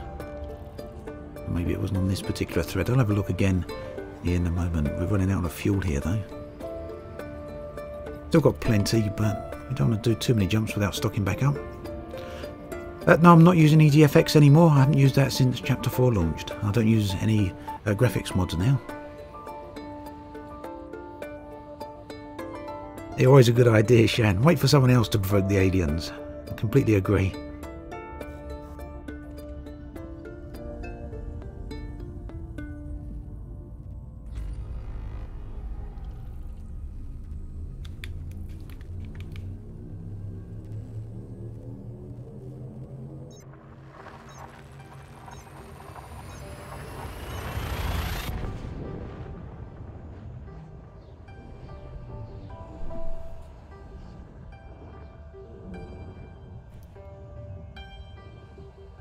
I want to find where this, if anyone's seen that list, and they don't mind putting the link in chat, there was a forum thread, it may have been on the roster, which was showing the number of ships of each type, or the percentage of each type of ship that's been taken on Distant Worlds 2. I wanted to kind of go through the figures on the stream here, but I can't find the thread at the moment. I don't know if anyone else remembers it, or has quick access to it. Then again, I don't know if you'll be able to post a link in chat anyway. Like, possibly not.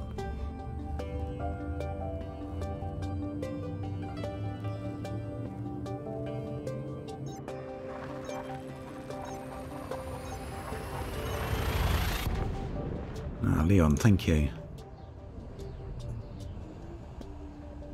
Let's have a look. Ah, yeah, here we go. This is what I'd seen.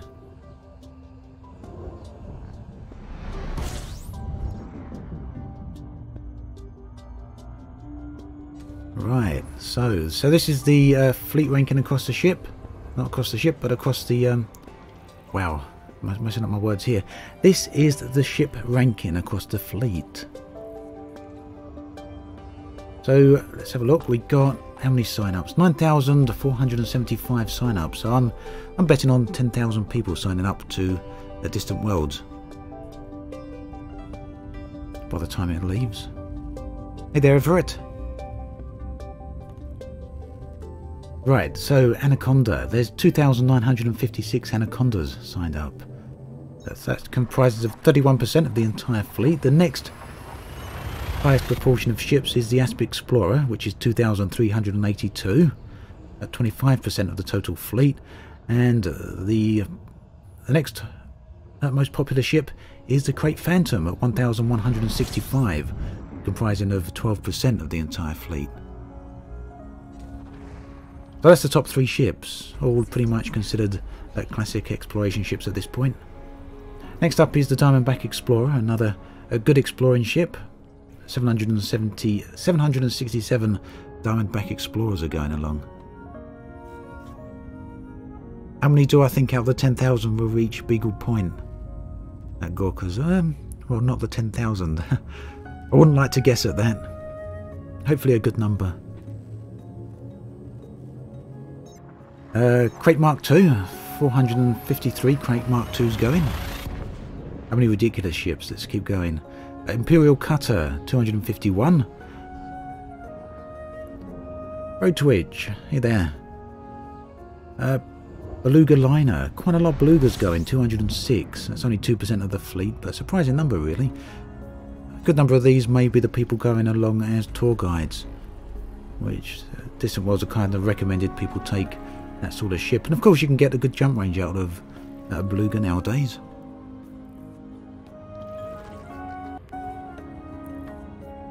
That's what we got. Python, 204 Pythons. 140 Cobra Mark IIIs.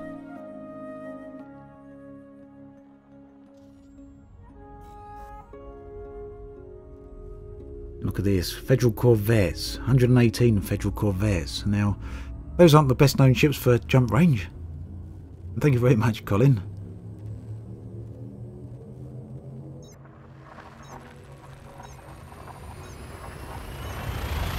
Uh, 116 Orcas. 100 Imperial Clippers, 84 Type 10s, 61 Type 9s. Wow. 0.65% of the fleet are in Type 9s. 59 Dolphins. I probably should use a jump boost here, but oh, you know, let's go for it. No, let's not. I can't want to take the extra damage. We've got a route plotted in, so.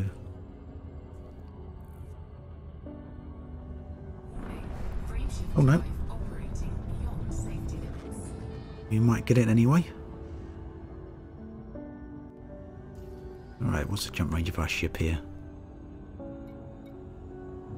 That wasn't quite enough there, I don't think, was it? Was it? Probably going to waste the next jump.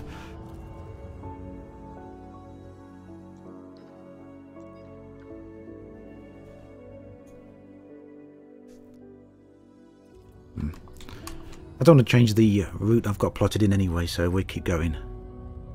Where are we? 59 Dolphins, 49 Type 6 transporters, 41 Type 7 transporters. People are going in some very small ships as well. We've got the Imperial Courier, 39 people going in Imperial Couriers, and 32 people going in a Sidewinder. And you know what? Sidewinder's a fantastic ship. If I could spend a lot more time in a Sidewinder, I'd love to do that.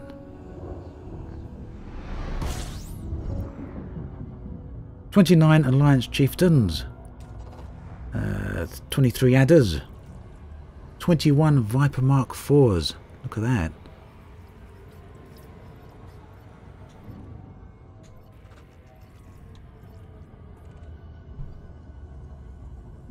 "19 Cobra Mark IVs, 19 Haulers." So yeah, Haulers as well. 17 Diamondback Scouts, 17 Killbacks, 17 Members. I don't envy those people for the canopy on the Member. canopy's pretty weak, and of course once it's blown out, there's nothing really anyone can do for you. 16 Asp Scouts. And for those asking, 15 Eagle Mark IIs, 10 Fer-de-Lances, 10 Viper Mark IIIs, 7 Vultures. I can't believe anyone's going in a Vulture. 6 Alliance Challengers, 6 Federal Dropships, 6 Imperial Eagles, 5 Federal Assault Ships, 4 Alliance Crusaders, and 3 Federal Gunships. And a partridge in a brain tree. Yeah. Very good, Shan. Where are we? Nice little view here. Oh, we're a little bit too far past the suns. Or the sun and its star. We want to be accurate, I guess.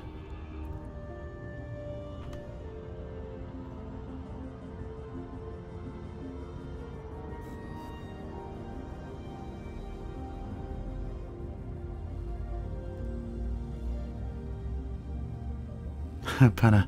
Yeah, a bit of jump honking. Haven't done that for quite a while, as since Chapter 4 come out, and it tends to be dropping off and scanning more, but I want to try and travel up a little bit higher here so we can get a bit of a decent view of the galaxy around us.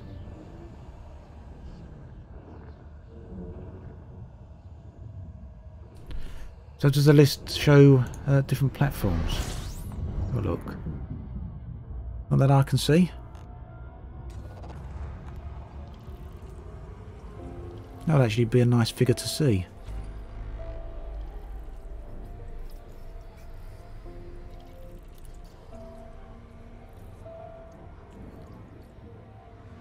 I think there's something here on jump ranges as well.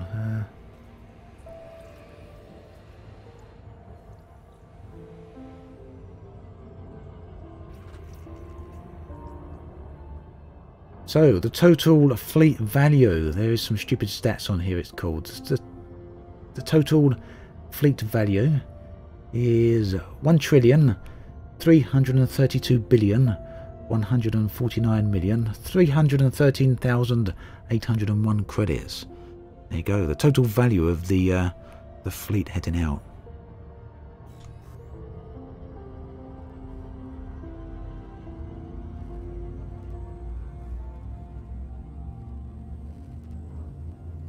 Platforms are up the top left, thank you. Oh yeah, I see. 7,488 PC commanders, so that's 79% of the expedition. 1,065 people on Xbox One, and 919 players on the PlayStation 4. 425 people are Distant World veterans, that's from the first expedition, and 1,151 have been to Beagle Point before. Oh, I'd love to know that one, Corabundum. How many man-hours have gone into that fleet?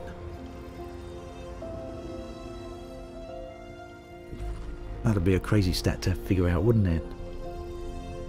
Highest jump range, by the looks of it, is 84.19 light years.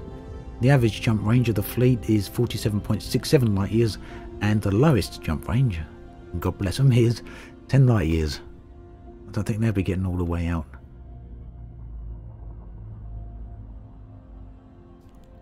Let's do a quick bit of scanning here, see what we got.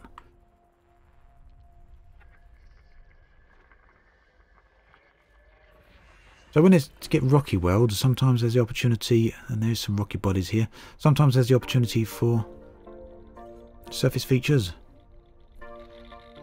which I'd like to see. Always like to see some surface features if possible.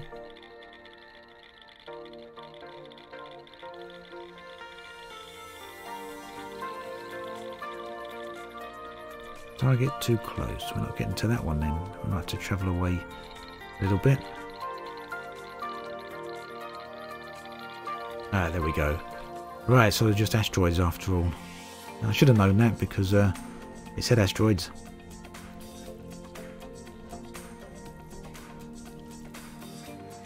Another asteroid cluster. Oh, there is a planet here somewhere. There we go. Oh, it was an atmospheric one after all that.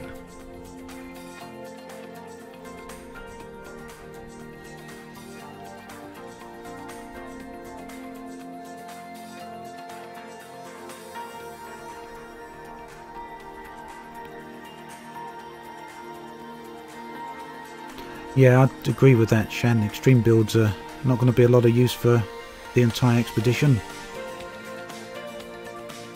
But they're, they're interesting builds nonetheless.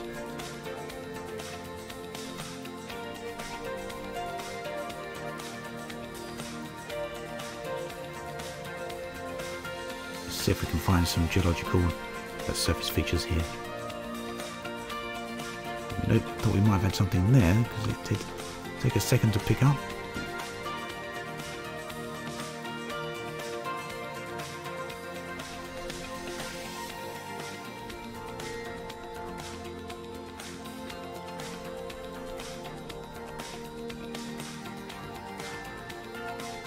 Doesn't look like we've got anything here then, does it? In terms of geological surface features.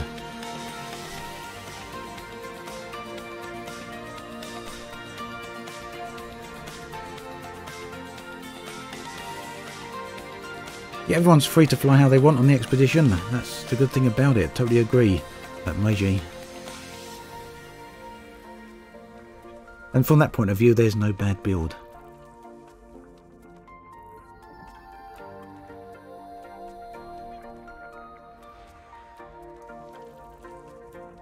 That void opals still exist out there, BH21. I was just mining some late last night. No problems at all finding them.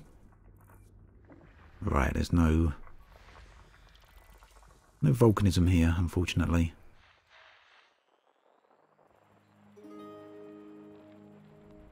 One more body though left.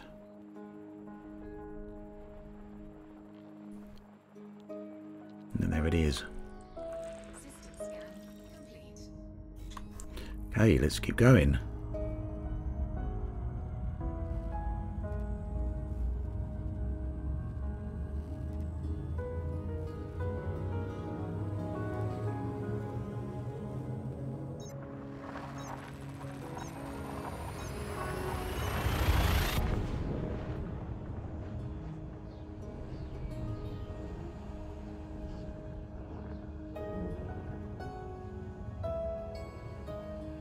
There's also some interesting stats here they've put on, they've collected kind of the most common used ship names.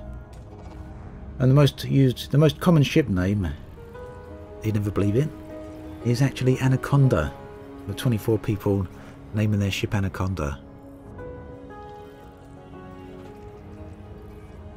The second most popular name is Endurance, the third Voyager, the fourth Endeavour, Stargazer, and then after that, Asp Explorer, Discovery, Serenity. Of course, we need some Serenities in there. Event Horizon, Prometheus, Aurora, Daedalus, Intrepid, Pathfinder, Rocinante, Icarus, Destiny, the Andromeda. All look well-known ship names there, I think.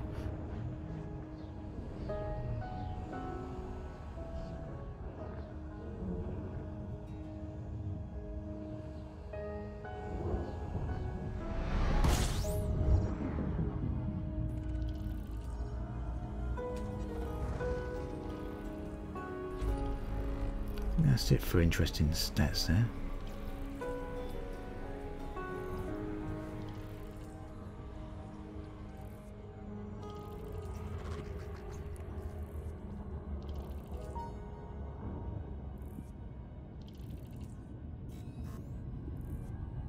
Right, we're going to stop off in a few more minutes. You can see it's looking like the sky above us here, the direction we're heading in.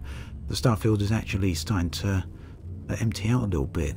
We had very dense starfield earlier on in the stream. That's emptying out a little bit now as we're getting higher up. I don't think we're going to make it all the way to the top of the route and what I've got plotted here.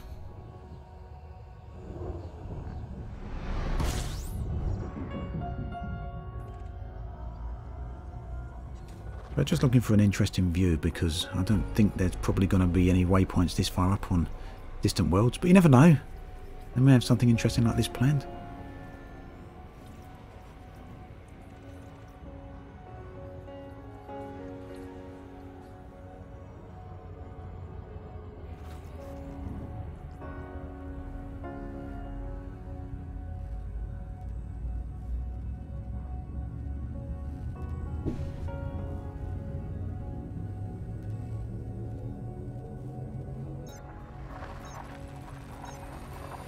Aquatic, there must be some ships called Boots, I would imagine.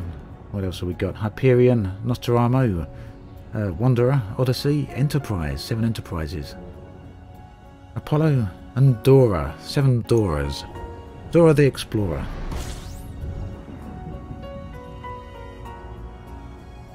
So Grumbleback, yes I do use HOTAS, I'm not using it at the moment though.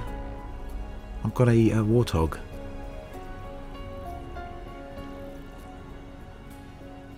So, Sci-Fi Man, yes, the expedition starts on Sunday and you need to be in the Pellini system to meet up there. 8 PM UTC is the first launch.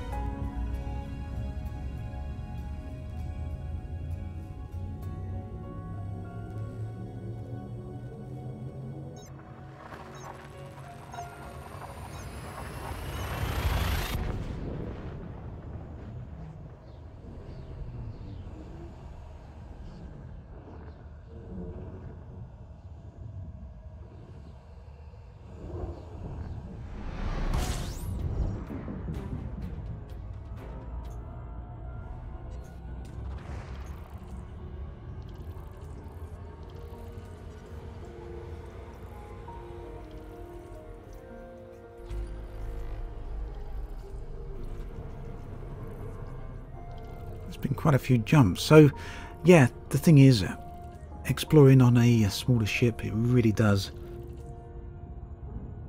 Not so much a smaller ship, but a lower jump range ship. It does mean that things take a little bit longer to get anywhere.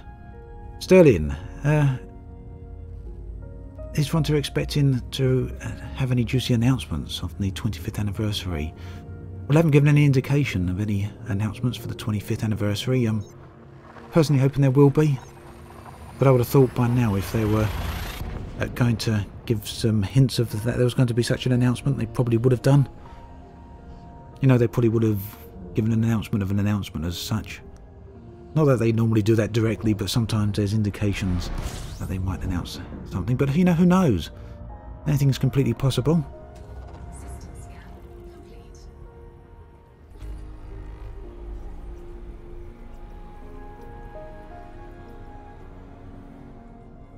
Right, let's have a look and see what the galaxy looks like below us now.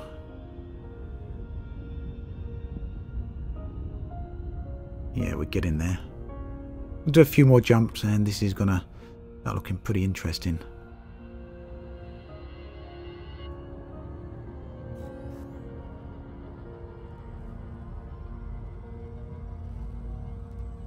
Yeah, who would go against a fleet that size? It reminds me of a flotilla. The idea. Or we could all end up crushed into a massive space hulk.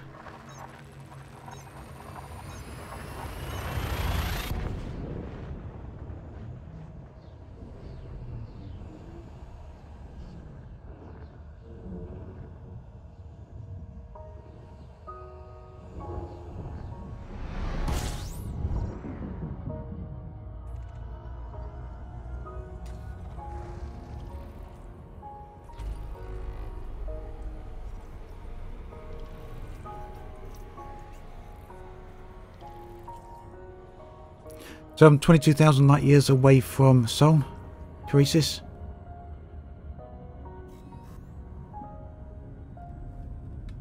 Yeah, I believe Yamix is going out as well. I haven't actually asked him yet, but I've seen him mention it in his streams.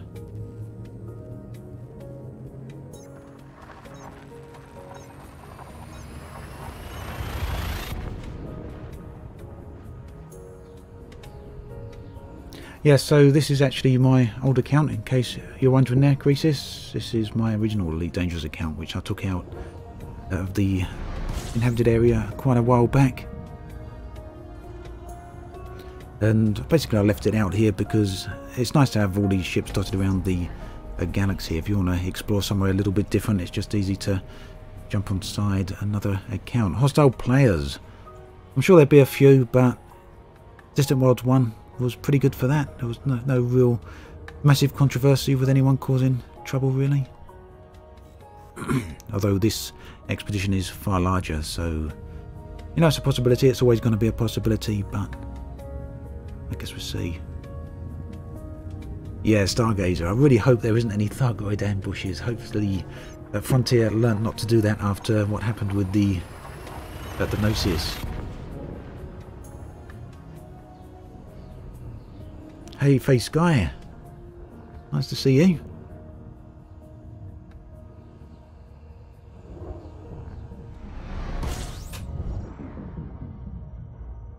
But yeah, as you point out there, Shan, it would be a great opportunity for the Thargoids to have another attack on the inhabited area of space with all the players out there. Can you imagine what would happen? How many people would turn back from distant worlds if their bubble suddenly come under all-out attack whilst we were out there? I guess it's a good indication that that's probably not going to happen in the next month or so.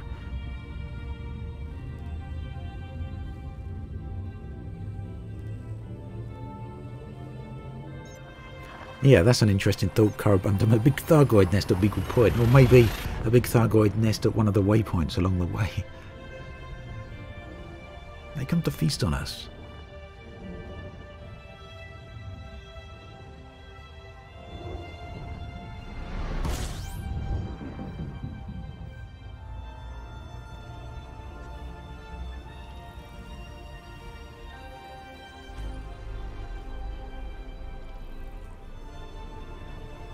Yeah, Synthesia, if you're near Colonia, then it's probably best not to worry too much about coming all the way back to join the expedition. You might as well wait until the expedition comes nearer to you. Not a bad idea.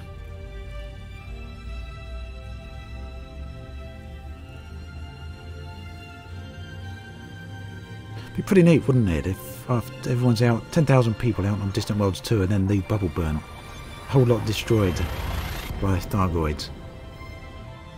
And the only remaining humans were the ones on the fleet. I don't suppose the players stand behind would go too much on that idea, though.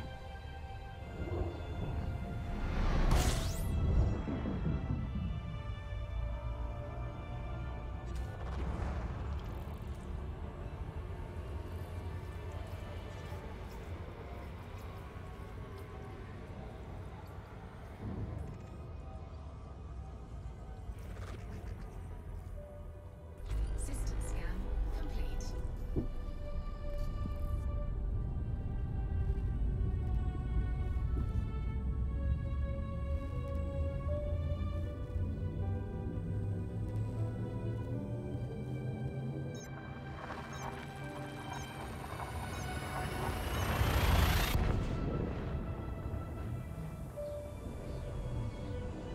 So yeah, there is a big commitment now. I noticed people saying they didn't really want to commit too long to Distant Worlds 2, but like I say, it's not something you have to commit to for the full journey.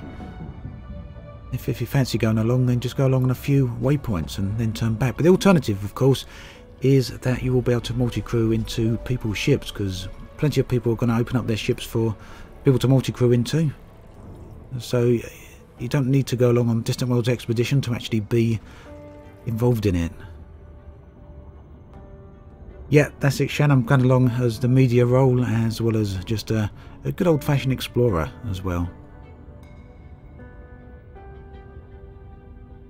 I'll be live streaming from Sunday, so probably a bunch of my upcoming live streams will be from the Distant Worlds waypoints, and maybe also covering the journey between waypoints in some places.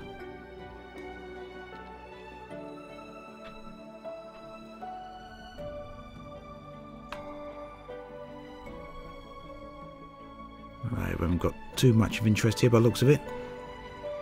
I was hoping for a logical place at this point. We've been travelling for quite a while. It'd be nice to find somewhere interesting to land at, wouldn't it? I hope so anyway.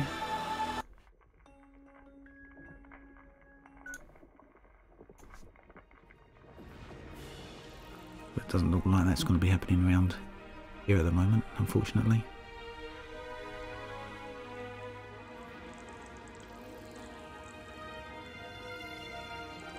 Should you go on a Sidewinder? Well, a bunch of other people are going in Sidewinders.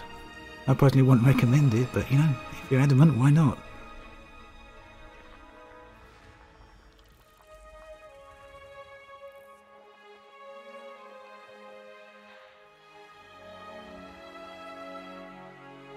Okay, let's a few more jumps then, and I think we'll be close enough to where I actually want to get to at that point.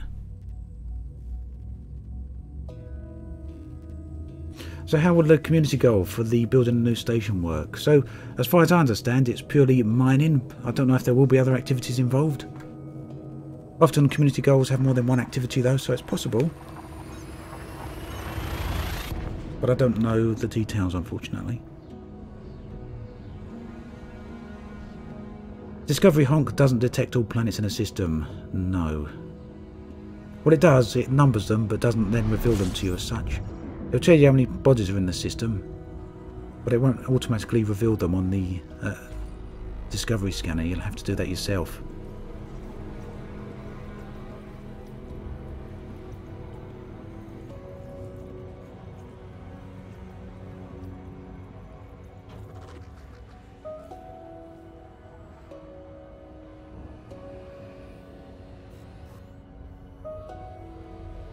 We're going to overheat there if not careful. Gotta watch it.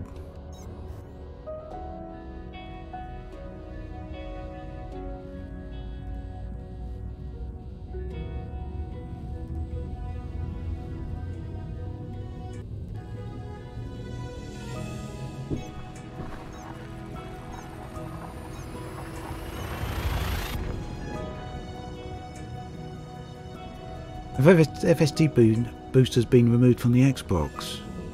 I just unlocked it, but it isn't showing up in outfitting. I don't believe it's been removed from any platform.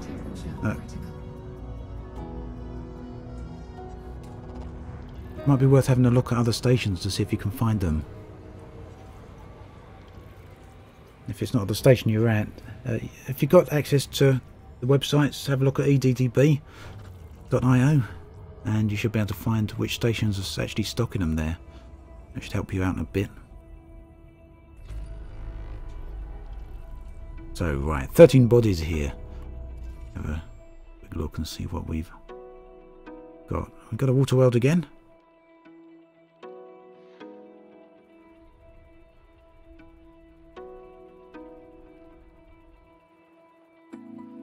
And the backdrop is actually starting to get quite interesting here now. You can see a little bit on the Discovery scanner on the background there. A few more jumps and I think we're going to be in a great spot. Where's that water world?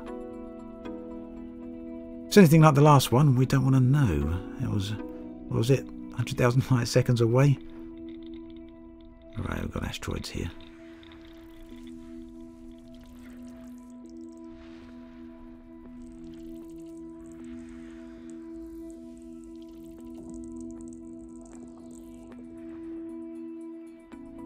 You haven't missed my Coriolis link tray? No. Actually forgot to put that on, so give me a little bit of time and we'll make sure it goes in.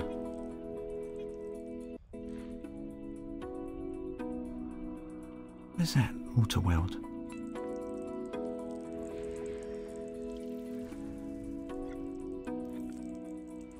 Unfortunately, no geological locations here. I do want that water world if we can find it. There it is. There you be. That's not too far away. 6,900 light seconds. Let's head on over that way and have a quick look then.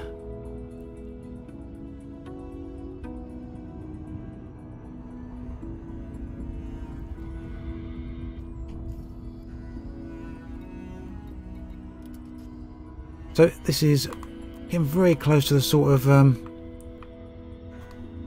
view that I'm striving to show on this stream.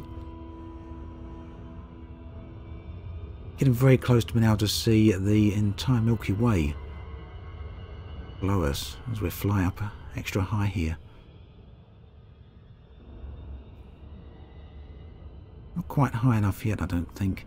And of course it looks different still, again, if you're further away from the galactic core. Looks a lot, yes, yellow and a lot more blue.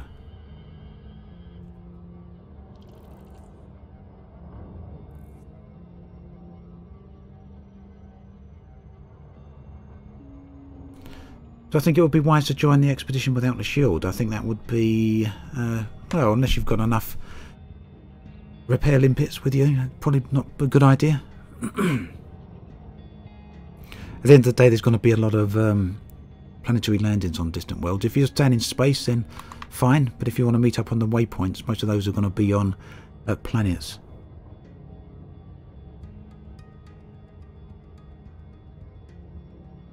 So Rob, you can take whatever build you like on distant worlds.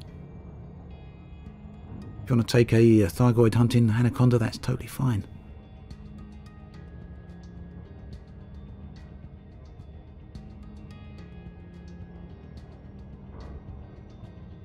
Do I buy ship kits and colours?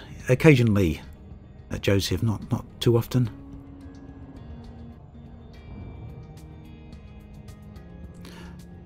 Nagy, repair limpets do repair yourself, as long as there's no other ships around that need repair. Then the limpets will attempt to repair your own ship.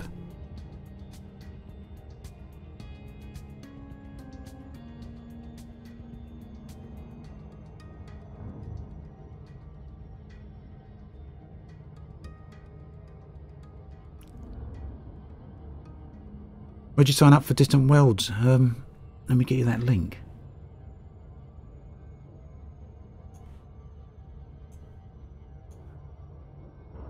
There we go.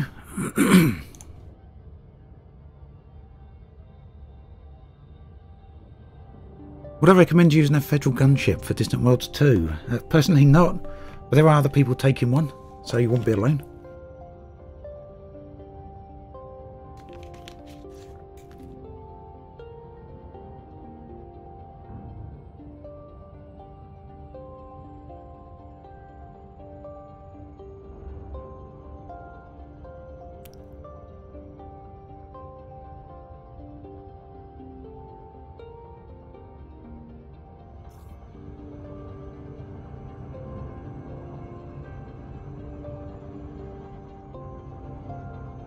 Right, another water world coming up. So it's been quite interesting really seeing how many water worlds we've come across on this particular leg of the journey. Unfortunately no Earth-likes or ammonia worlds, which would have been even more interesting.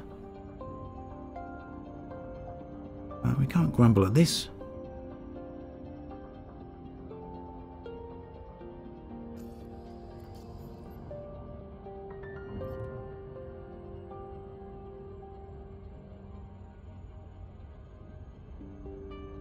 No Melvin, no loop of shame here. Just need to nose up a little bit and your ship will lose speed.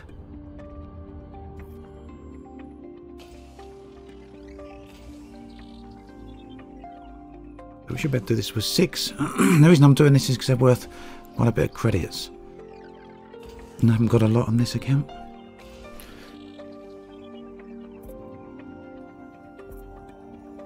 So Banyan, I think it was the federal gunship which was represented the least.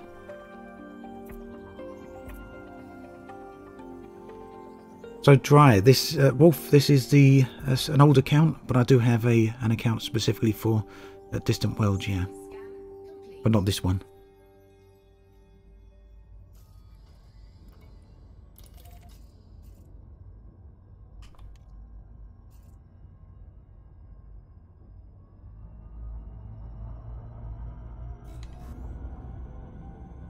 Okay, RN, thanks for stopping by. Catch you soon, okay?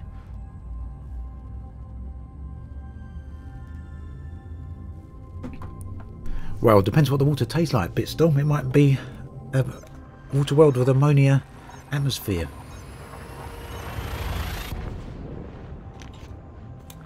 I don't know how pleasant that water would actually taste.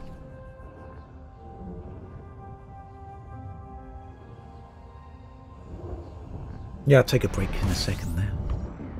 Thanks for the thought.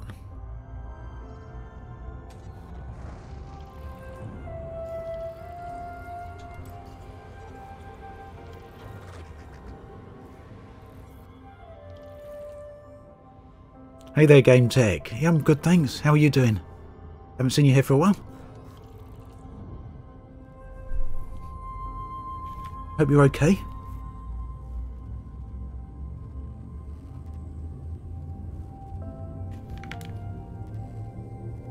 Ammonia tea, yeah. Lovely.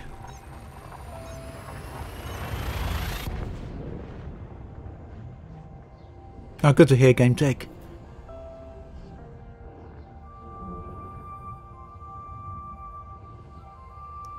We're just travelling here above the galaxy. We're getting very close there. Double stars there.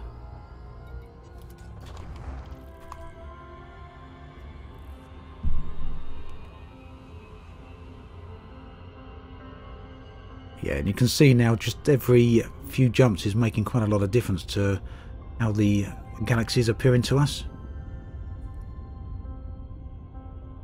Every extra few jumps is really worth it at this point, because basically the star field above us is going to become non-existent before too much longer.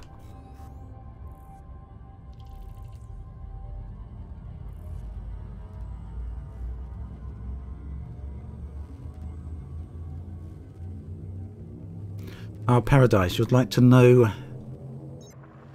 a Distant World 2 guide right from the start. It's probably a little bit late for that now, to be honest, but you've got a good point there. I'm assuming you're meaning from right from scratch with a Sidewinder. So what I'd recommend is doing exactly what I did. Just go out there with your Sidewinder and do the Road to Riches. If you type Elite Dangerous and Road to Riches into Google, you'll come up with a website that will tell you what systems you can go into for the best scanning, the most valuable scanning. Do that with your Sidewinder for a little while, maybe an hour or two, and you'll have enough money for a mid-sized ship, such as an Asp Explorer or something like that, and you can outfit that for mining. Once you're at that point, it's easy going. A bit of deep void opal mining, you'll be good to go. Hey there, Exiler. And Zolar Eggs. Hey.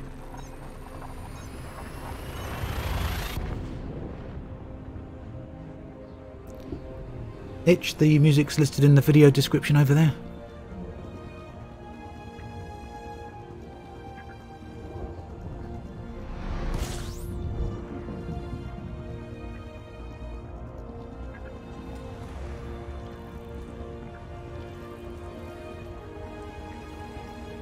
Yeah, void opal mining will get you, well, you only need 10 million credits or so, and you can outfit a ship for mining, a decent ship for mining there, 12 million perhaps credits. And once you've got that, you can get pretty much what you want. As void opal mining pays a lot of credits.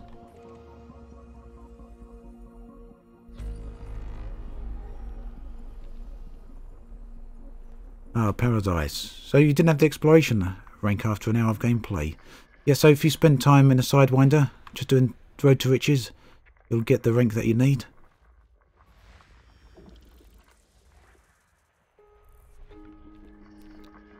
And personally, I didn't unlock on my new account. I only unlocked Felicity Farseer. Yep, Zolarix, right above the galaxy now. Not at the absolute top, but we're gonna stop for a good look in a minute. I'm just seeing if there's any decent sites for us to stop off a look at along the way here, because we might actually see some geological surface features, as I'm always saying on streams here. They can make some nice locations. We found some really good sites last time.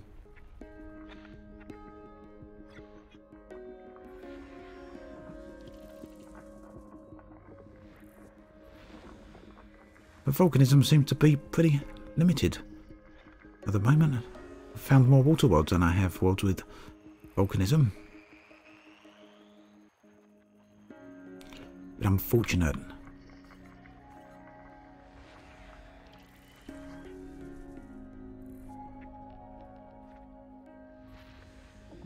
Nope, don't look like we're going to find any.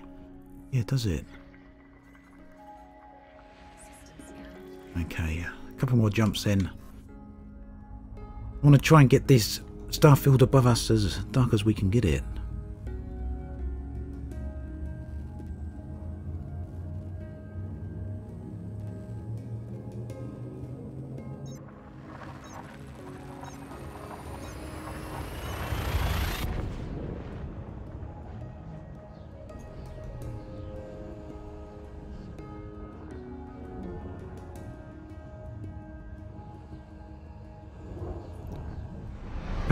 Paradise Decay says, you hear I will not be joining Distant Worlds 2 this year. I assume you mean me. Won't be joining the Distant Worlds 2 this year. I actually am joining Distant Worlds 2. I've been saying on video after video, as well as live stream after live stream, that I'm going on Distant Worlds 2, so I'm not sure where you're hearing that from. Oh, you will not be joining. I apologise. I apologise there. Totally misreading what you said. So you will not be joining Distant Worlds 2 this year. My range is well below the required target. Do you have guides on the best way to enhance the range? Yeah, so the Distant Worlds 2 video should definitely tell you what you need to know. You want to go to Felicity Farseer, an engineer there with the increased range. So yeah, that guide perhaps won't give you everything you need right from scratch, I guess.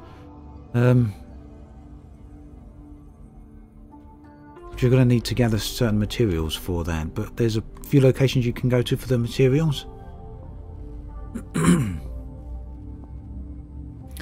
So first off, you've not got any engineers at all unlocked, is that correct? Because you'll want to unlock Felicity Farseer at the very least if you want to increase your jump range. The other option is, if you don't want to unlock the engineers or haven't got them, you can go and do the Guardian puzzle and unlock the FSD booster, and there's a fantastic guide out there by YouTuber Exigeous. It depends if you've got the money to buy the boosters though when you unlock them, because they cost about 5 million credits.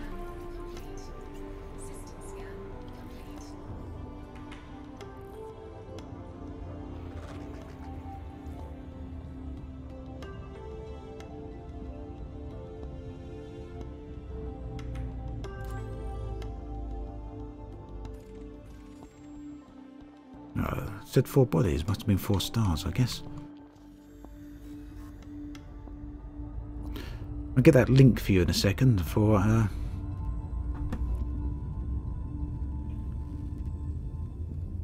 Exigeous.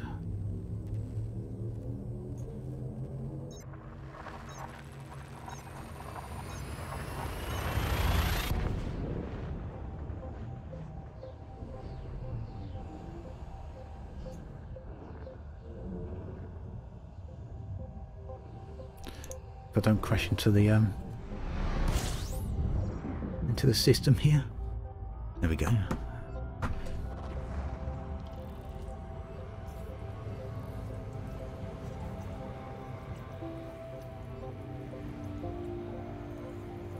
So it's one of the best guides out there for getting the FSD booster, which is from the Guardians. I'll link this both in YouTube chat as that again. There we go, as well as Twitch chat. There we go. So that will get you the FSD booster Paradise. If you haven't got any engineers, it's another way to get you an increased jump range for your ship. Personally, I'd unlock the engineer first, just Felicity Farseer. She's very easy and very quick to unlock.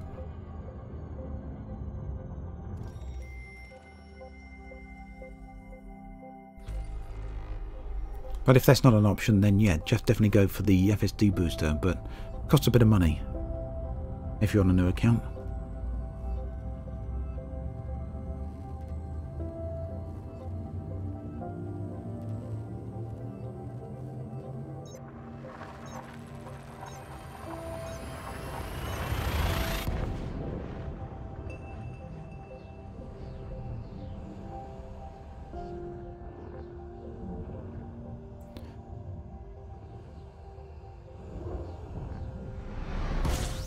Whoa.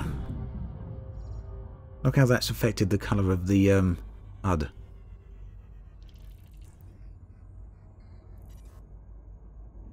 Right, we're not going to crash this time into the cone, but I do want to have a bit of a look at that. Let's get some footage of that, and we'll move our ship along in a second. Hey Raptor, hello there.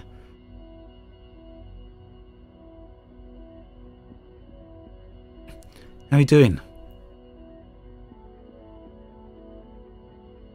Scorp, no, I don't use voice attack very often. I have in the past. I tend not to use it regularly though.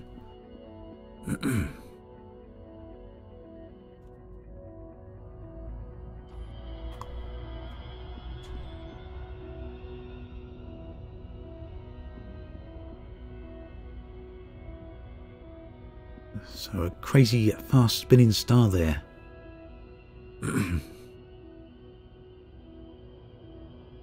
Yeah, doing good, Raptor. Thanks. Love the coloration near these stars now.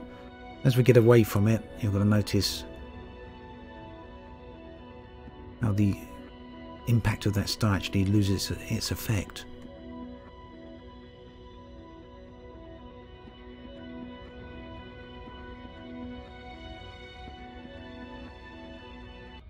Oh, well, you're very welcome, Scorp. Glad you like it.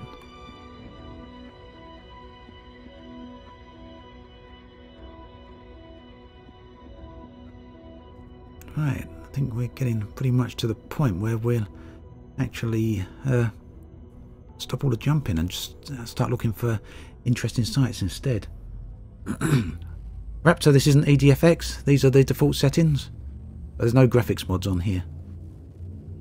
And the jump range for my Crate Phantom on Distant Worlds 2 is 60 light years.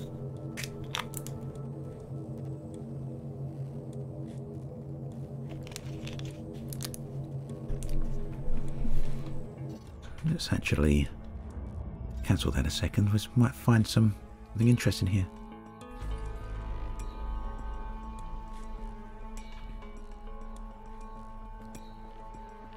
I'd like to know what that second body is. What's orbiting around that star?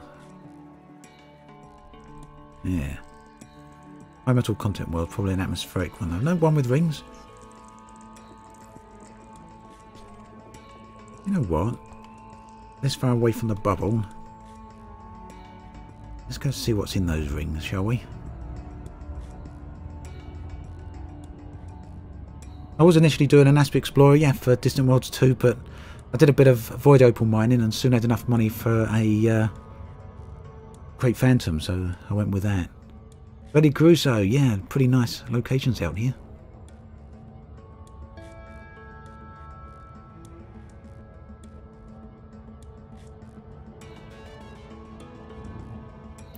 Totally agree. I think the Void Opal Gold Rush is one of the best things that's happened to Elite for a very, very long time. So Raptor, the reason it looks so different is because I'm in a completely different place of the galaxy. If you're in the bubble, then Elite always looks the same no matter where you are in the bubble. But if you go outside the bubble, then things really start looking different. So I'm way outside the bubble here. So it's going to look different.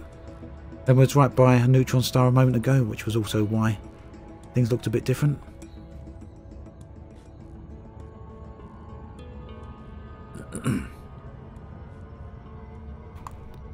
So yeah, one of the things that people are going to notice on the expedition. Are you coming along, Raptor? I can't remember if you said you're coming along on Distant Worlds 2 or not.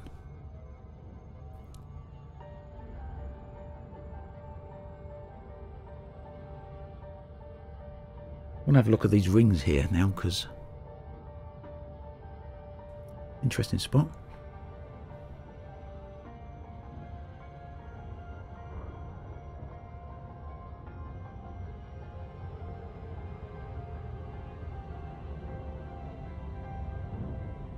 Okay, Lazy Crusoe, if you can't find the arsenic, it might be worth going to some of the material traders and just trading in for arsenic. Personally, that's what I did.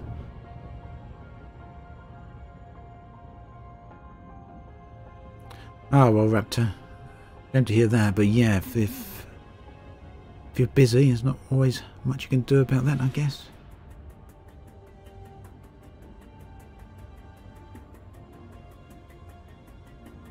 Oh, look at these rings. A little bit unusual looking there.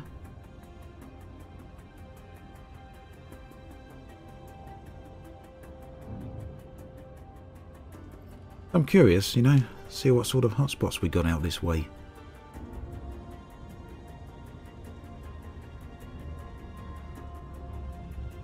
I don't think this is an ice ring anyway, but nonetheless, let's see what happens.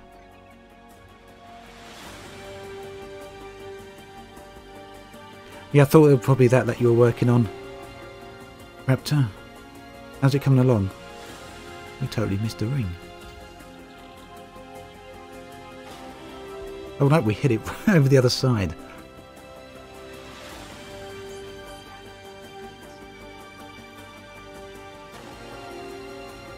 What have we got then? No hotspots then.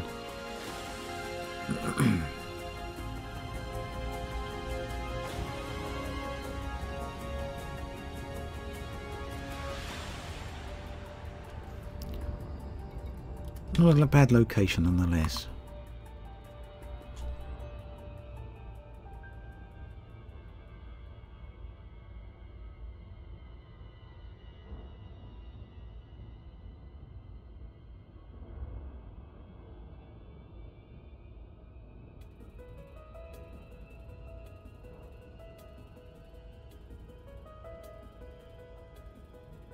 Actually been a little while since I've been this far up above the galaxy here.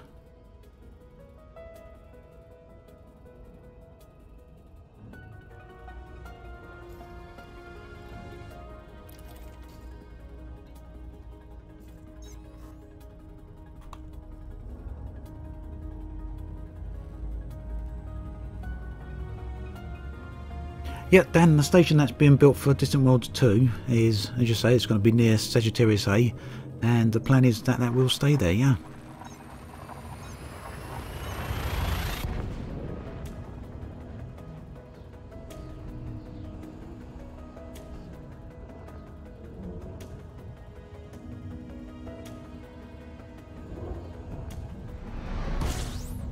Oh, another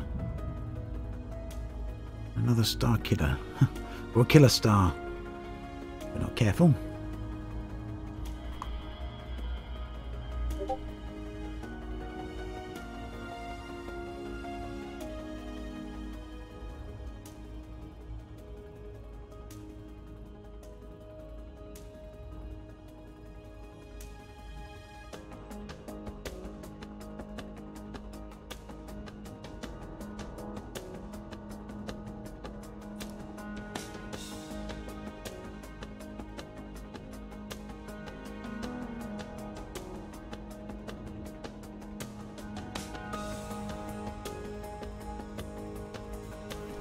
Just make sure we don't run out of fuel, I guess is the only thing there.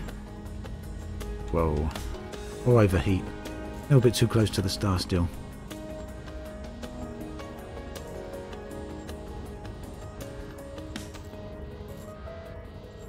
Let's have a heat sink out there. So I'm going to have to be a lot more careful than on Distant Worlds 2 than I would have when I've been on this particular trip, because I've done a whole ton of damage to my ship right here.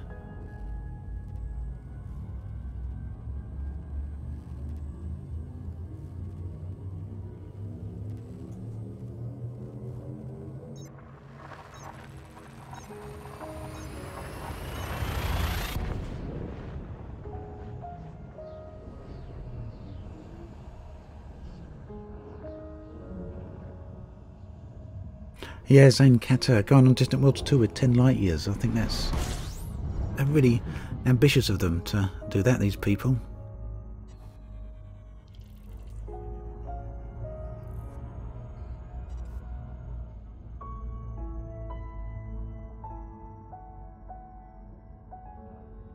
I mean, there's a lot of jumps there. It's going to take quite a while to do that 5,000 light years at 10 light years a jump, even if you can make it all.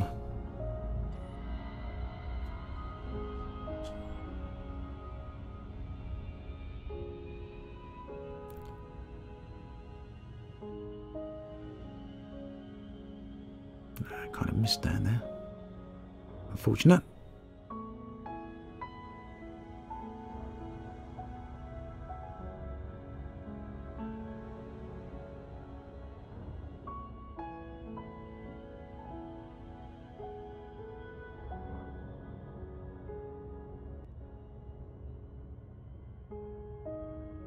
I'm actually gonna turn around in a second and try and get that again.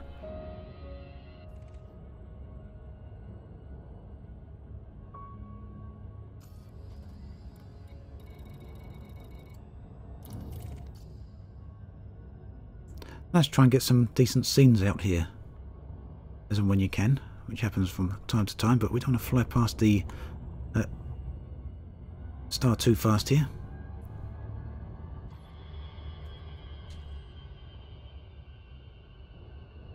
Alright, there we go. So as you can see, it really does have a pretty large effect on the colour gradient. The lighting, this has a very large effect on the colour grading of the backdrop.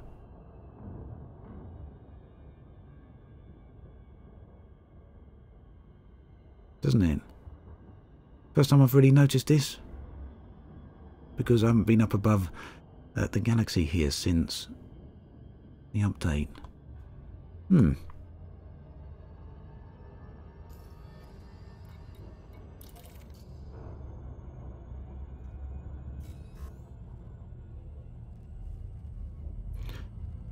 Hey Coffee, so yeah, I'm just flying up here above the galaxy at the moment, just getting a few more jumps up, trying to find some interesting locations. But not a lot going on up here in the way of finding decent systems, unfortunately.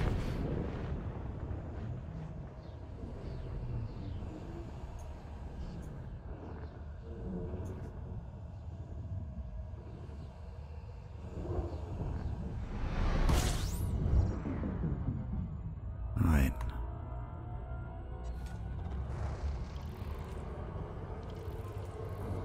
It's a bit more of a regular looking system.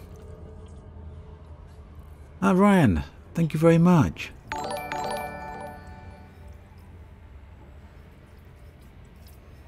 Wow, that's pretty good going. Asp Explorer with 40 light year jump range in a week, and I guess new player as well to boot. Thank you very much for that, Ryan. That's great work, and I appreciate that.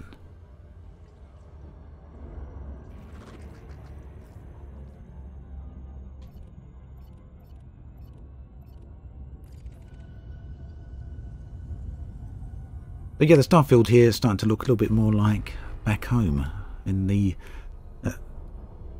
centre of the galaxy. Yeah, thanks, Raptor. I'll check those out in a little while.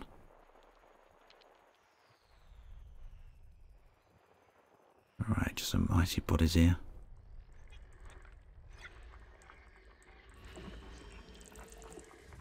Seems to be getting harder and harder to find some interesting locations up this far.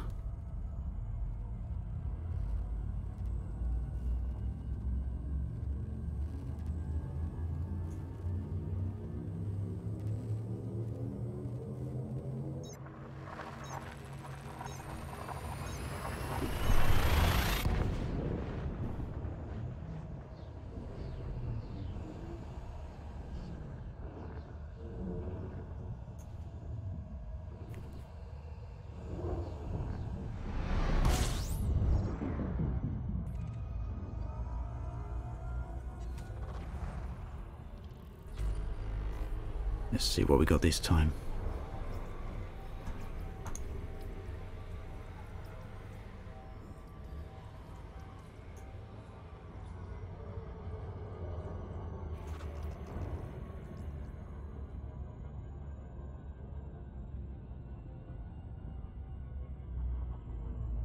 Right, let's want to get a bit further away from the star. So yeah, as I was mentioning right early on, we weren't this far up above the galaxy early on in the stream, and this was basically the view I wanted to show you. I do want to get a little bit higher at some point if we can, because once you're high enough, then the entirety of the top of the galaxy is actually pitch black. because there's no stars above you. You can go up so high that you can't see any more stars, and then everything's up beneath you instead.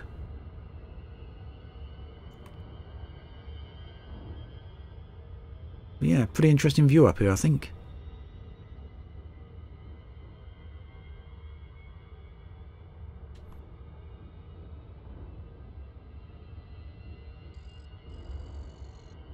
Yeah, it's a bit better. It gives us a bit of a better feel for it.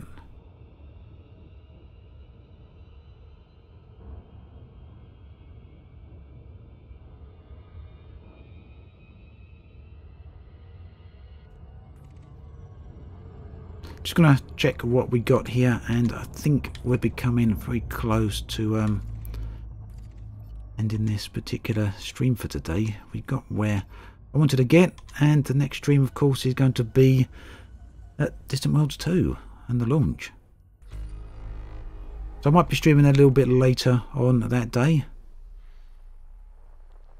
Scheduled for 6 currently, but I might actually change that to start the stream at 7, because I'll be streaming probably a lot longer on Sunday, so we can cover the entirety of the launch of Distant Worlds 2.